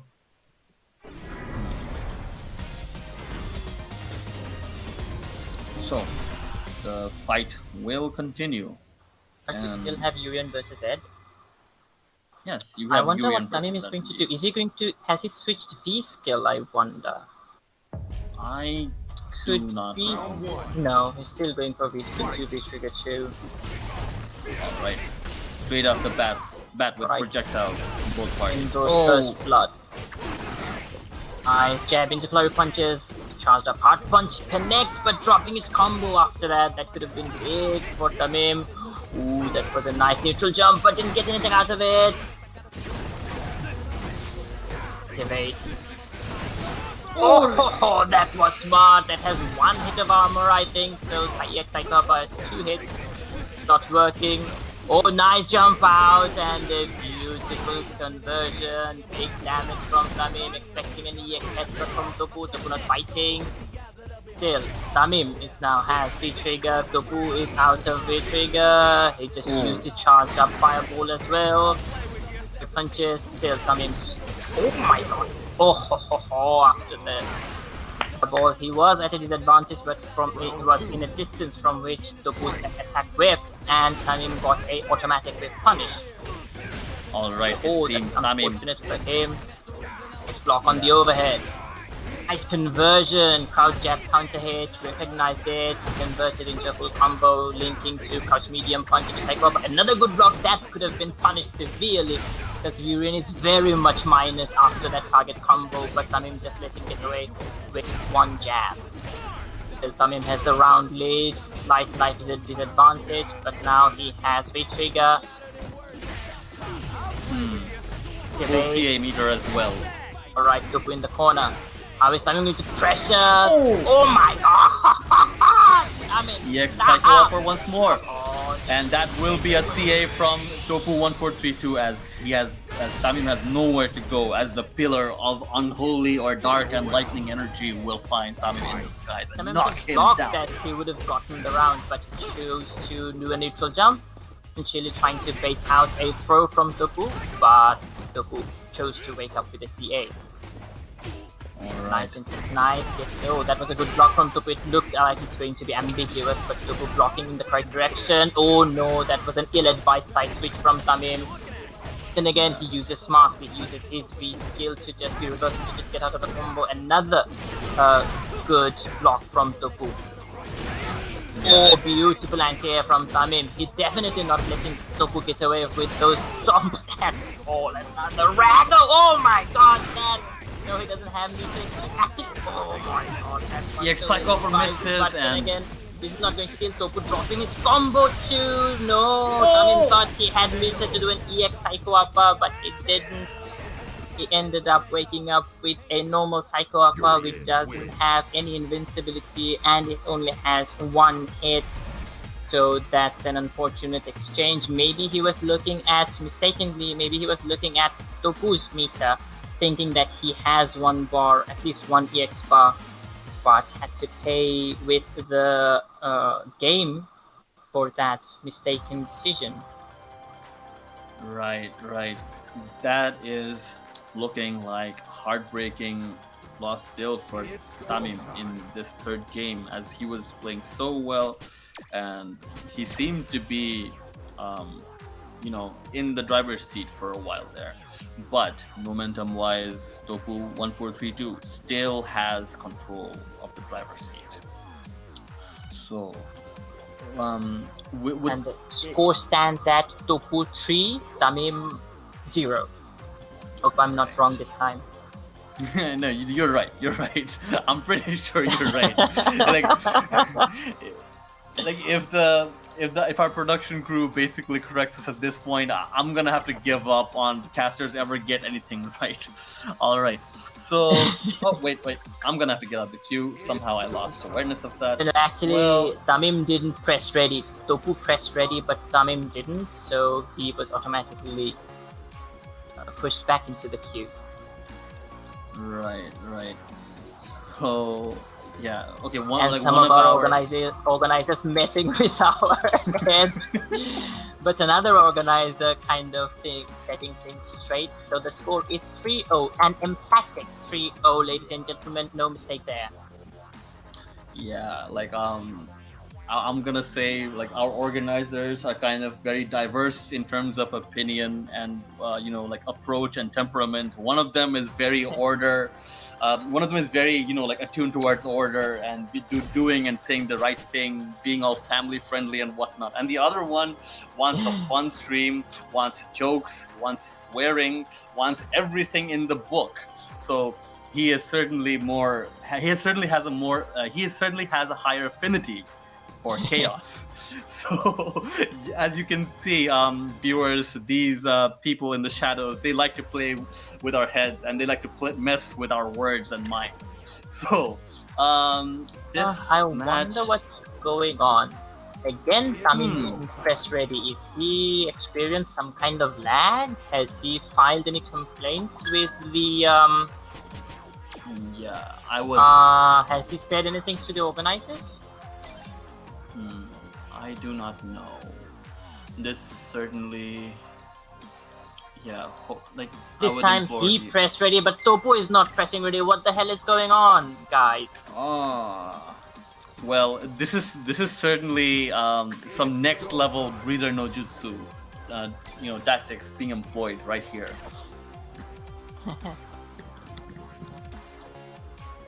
Right. I think he was just trying to confirm the score. Now he has received this tally from the organizers, and I think he should be ready to start with the next match.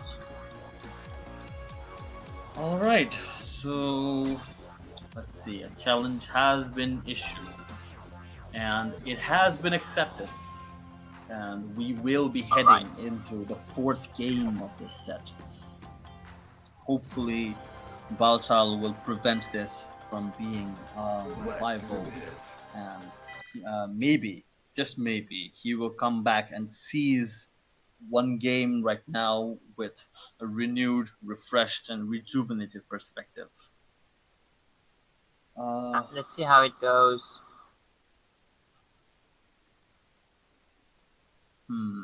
One thing I noticed was Tamim is using a tactic that Topu's Laura was using against him fairly often in the last time they faced off, where he's using his frame trap, and then right after the frame trap, he scopes out his opponent's response for his turn and uses a crush counter poke anywhere, and that ends up landing on some of Topu's options. Now Topu will start off with a jump in. Big jump in from Topu. Already Tamim like 40% down. The crush counter lands and he puts himself out of the corner. The match slowly towards the mid screen, but Topu going a little aggressive here compared to the other matches, not being the one who backs off and tries to create space with fireball and pokes. He's actually the one pressing the advantage here. Well spaced shoulder tackles, not punishable. Tamim waking up with the only 3 frame he has. Topu not fighting for those throw bait attempts. Using V reversal though, that definitely cost him quite a lot. Ultimately, he didn't have to concede any game, and just like that, Tamim is going to take it. Oh my god. It's one thing that definitely cost him in the earlier confrontation between these two. He didn't use V reversal to just shake edge off from his V trigger pressure. And just like that, the other matches, it definitely cost him this round as well. Right. Now, can Tamim go the distance? Oh no, I thought that was going to be a jump in. I'm sorry, ladies and gentlemen, getting too excited for myself. Oh no, another jumping gets blocked. I thought that was going to land again. Sorry about that. Okay, another jumping gets blocked. Shoulder bash didn't get blocked. He's like, Beast had kill. Tamim just. Oh, nice. Charge up hard punch lands. This jump in doesn't miss. Topu was too. Activation. Tamim gets clipped by the target combo. Now he's in the corner. Topu resets. Oh my god, a very risky. Another jump in lands, but again, Tamim wasn't ready for the jump in. He thought it was going to be blocked and he presses throw. And is he going to. Oh my god, Tamim. Psycho Upper, will this be a run? Yes! Tamim on his turn though successfully baits the EX headbutt from Topu and he takes his first game. Alright, with that win, 70% of those who are commenting and supporting Tamim's Ed in this matchup will find their position and prediction and support justified as Tamim makes headway into his first game in this set. So the score now stands. The score is now Tamim or Baalchal. 1-3. Sorry, go ahead. Yeah, Tamim won and Topu 1-4-3-2 at 3 wins. Take it away. Now stun meter Corner and full for stun. Baalchal. No Oh my charge God. up fireball. That definitely killed, but Topu, it doesn't matter. It's a very straightforward offensive sequence on Tamim, and Tamim is to lose out on the first round. Would you say Topu 1-4-3-2 made any adaptations in that last round? I don't know. I mean, he's gone back to being defensive again. I see. He's not pressing forward as much. Oh, sweet. Good punish from Tamim. Respecting in the Tamim corner. just a bit more. Go from Alright. Tamim. Oh, no activation from Topu. Anyway, he activates with that. Tamim puts himself in the corner. Not a very smart decision, maybe. Okay, good block. Oh, that's a nice challenge with the flurry punches that has 4 hits. So, okay, good strategy from Tamim again, and a nice combo on Topu's wake up, crouch light, stand jab into flurry punches. So Tamim still in the game, and he takes the second round. Topu though has a huge meter advantage, he's on the verge of getting CA. Nice jump out, avoiding that, and oh my god, the jump in missed, but still gets the combo. Urian's fireball has a lot of recovery on it. Oh, crush counter. Tamim definitely seems to be in the driver's seat, using the flurry punches very well. Topu is approaching, being stunned. I don't think he wanted to anti-air with that, but anyway, works out for him, land the stun, and Topu is very much close to dying. Now Topu activates. He tried to do an up kick, I don't know why, but it's a huge combo. As a consequence of it. Oh, Topu wants to fight definitely stun. If Topu doesn't stop it, Topu does stun, he still lives. Oh my god, misline throw attempt from Tamim. Now he has the trigger. My goodness, that was a very scrambly exchange between the two players. But Tamim coming out as the victor out of those scrambles, and he takes his second game of the set. The score is now Tamim Baalchal 2, Topu 1-4-3-2, 3. Well, it seems like his time in the hyperbolic time chamber, catching a breather, surely paid off. With 2 wins back to back, it seems the momentum is in favor of Ed, and it looks like one of the most hyped moments of that last game, I would say personally, was when Tamim repeatedly called out Topu 1-4-3-2's charging his shoulder bash in front of his face and says, "You shall not charge that in my face," and I shall not respect it. And now, Tamim in the corner. Back. Now so far, oh smart walk up and back throw Topu, back throwing Topu into the corner. Headbutt gets clipped, but no conversion. Had he just blocked it, oh my god, EX psycho upper from Tamim on wake up, nice anti from Topu. Tamim gets a back throw. Now both are pretty much on the verge of getting the trigger. Topu used 1 bar to do a reversal, so he just got the trigger with that. And Tamim, oh no anti-air, good block. Is he going to be reversed? Oh my god, EX psycho upper. Who needs V reversals? Oh my god, bot gets thrown into the corner. Beautiful usage of the V reversal. Perfect answer for that. Who can only attack forward. That V trigger, shoulder charge, and Tamim using that V reversal, getting behind Topu and punishing that attempt to make an offense. Again, Alright, nice crisp usage of those flurry reactions. punches. Crisp reactions once again from Tamim. 1, 2, 3. And Oh, now Tamim still in driver's seat. Hey, it's definitely a favorable trade for Tamim. Another crush counter lands, not letting Topu get out of the corner. Topu not anti-airing. He's too. Oh no, anti-air from Tamim either. Blocks the target combo, but Topu was ready for the V-reversal this time.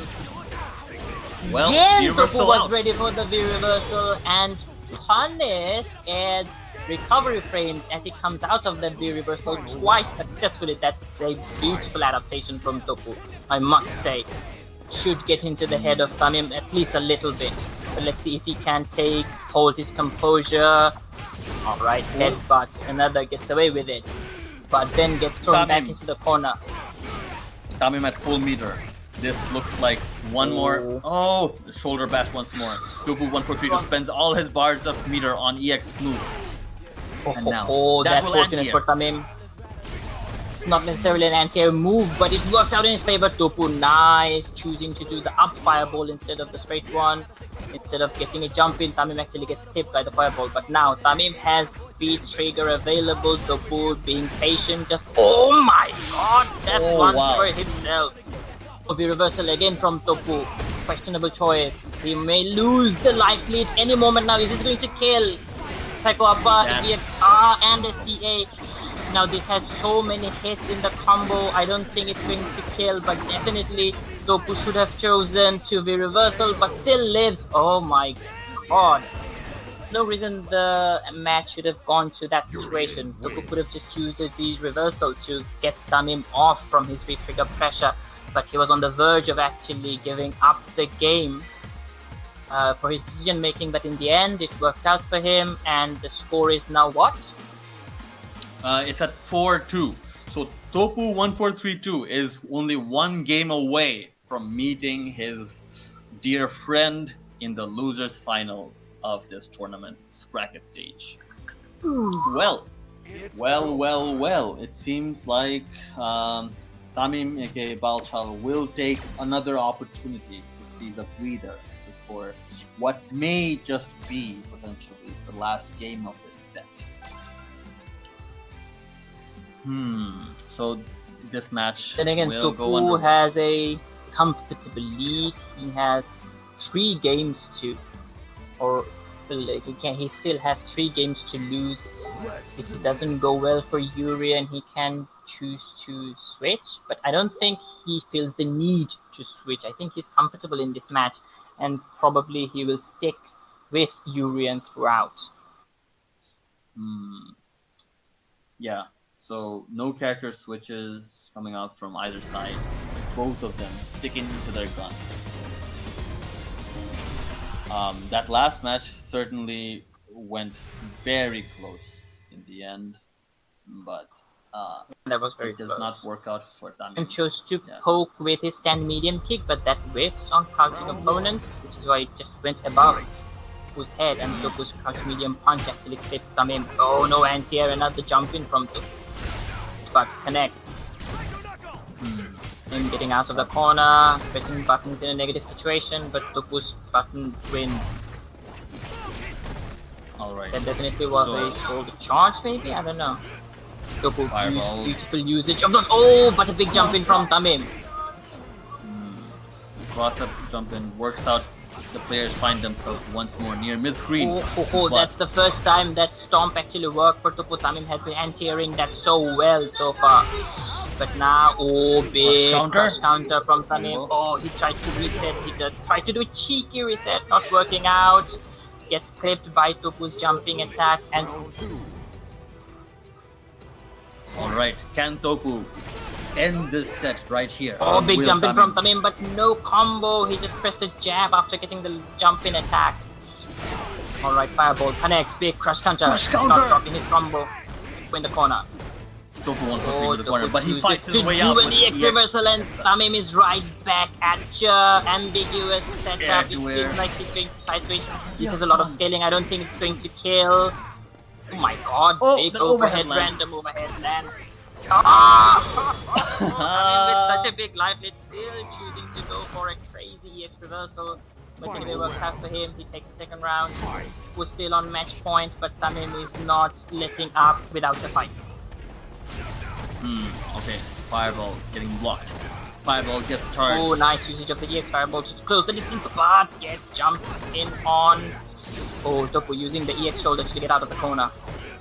Another EX shoulder catches Tamim. Topu expecting an EX reversal, just taking it slow, no risks, no offensive pressure. Good trade for Tamim. Now Topu eats the throw. Pressing button on his wake up. Counter attempt misses. Oh, that was a good block. That was an ambiguous. I was confused which way that's going to land. Tamim on the verge of getting a activation. Topu activates. How is it going to go? Is Tamim going to? No! Tamim misses combo but still lives. And the beautiful decision. Topu threatening to charge the V skill to the point where it got cautious but releasing early and think that Tamim would want to do a neutral jump, and he did, and gets clipped by that V skill shoulder charge, and Topu takes the set 5-2. Well then, and with that, Tamim will make his exit out of this tournament. Big hand of applause to him, as he has provided many entertaining matches for our viewership, and certainly spiced up this tournament in his own way, with all those crazy random psycho uppers and chaotic decisions. So with that being said, that was our last match of the day, and tomorrow we shall see losers finals and grand finals. Well, that is it for our stream today, and I would like to once again, for the last time, remind you that this is a charity event. Any donations, big or small, will be appreciated. And is there anything you'd like to add to that, Omar Bhai, before just want to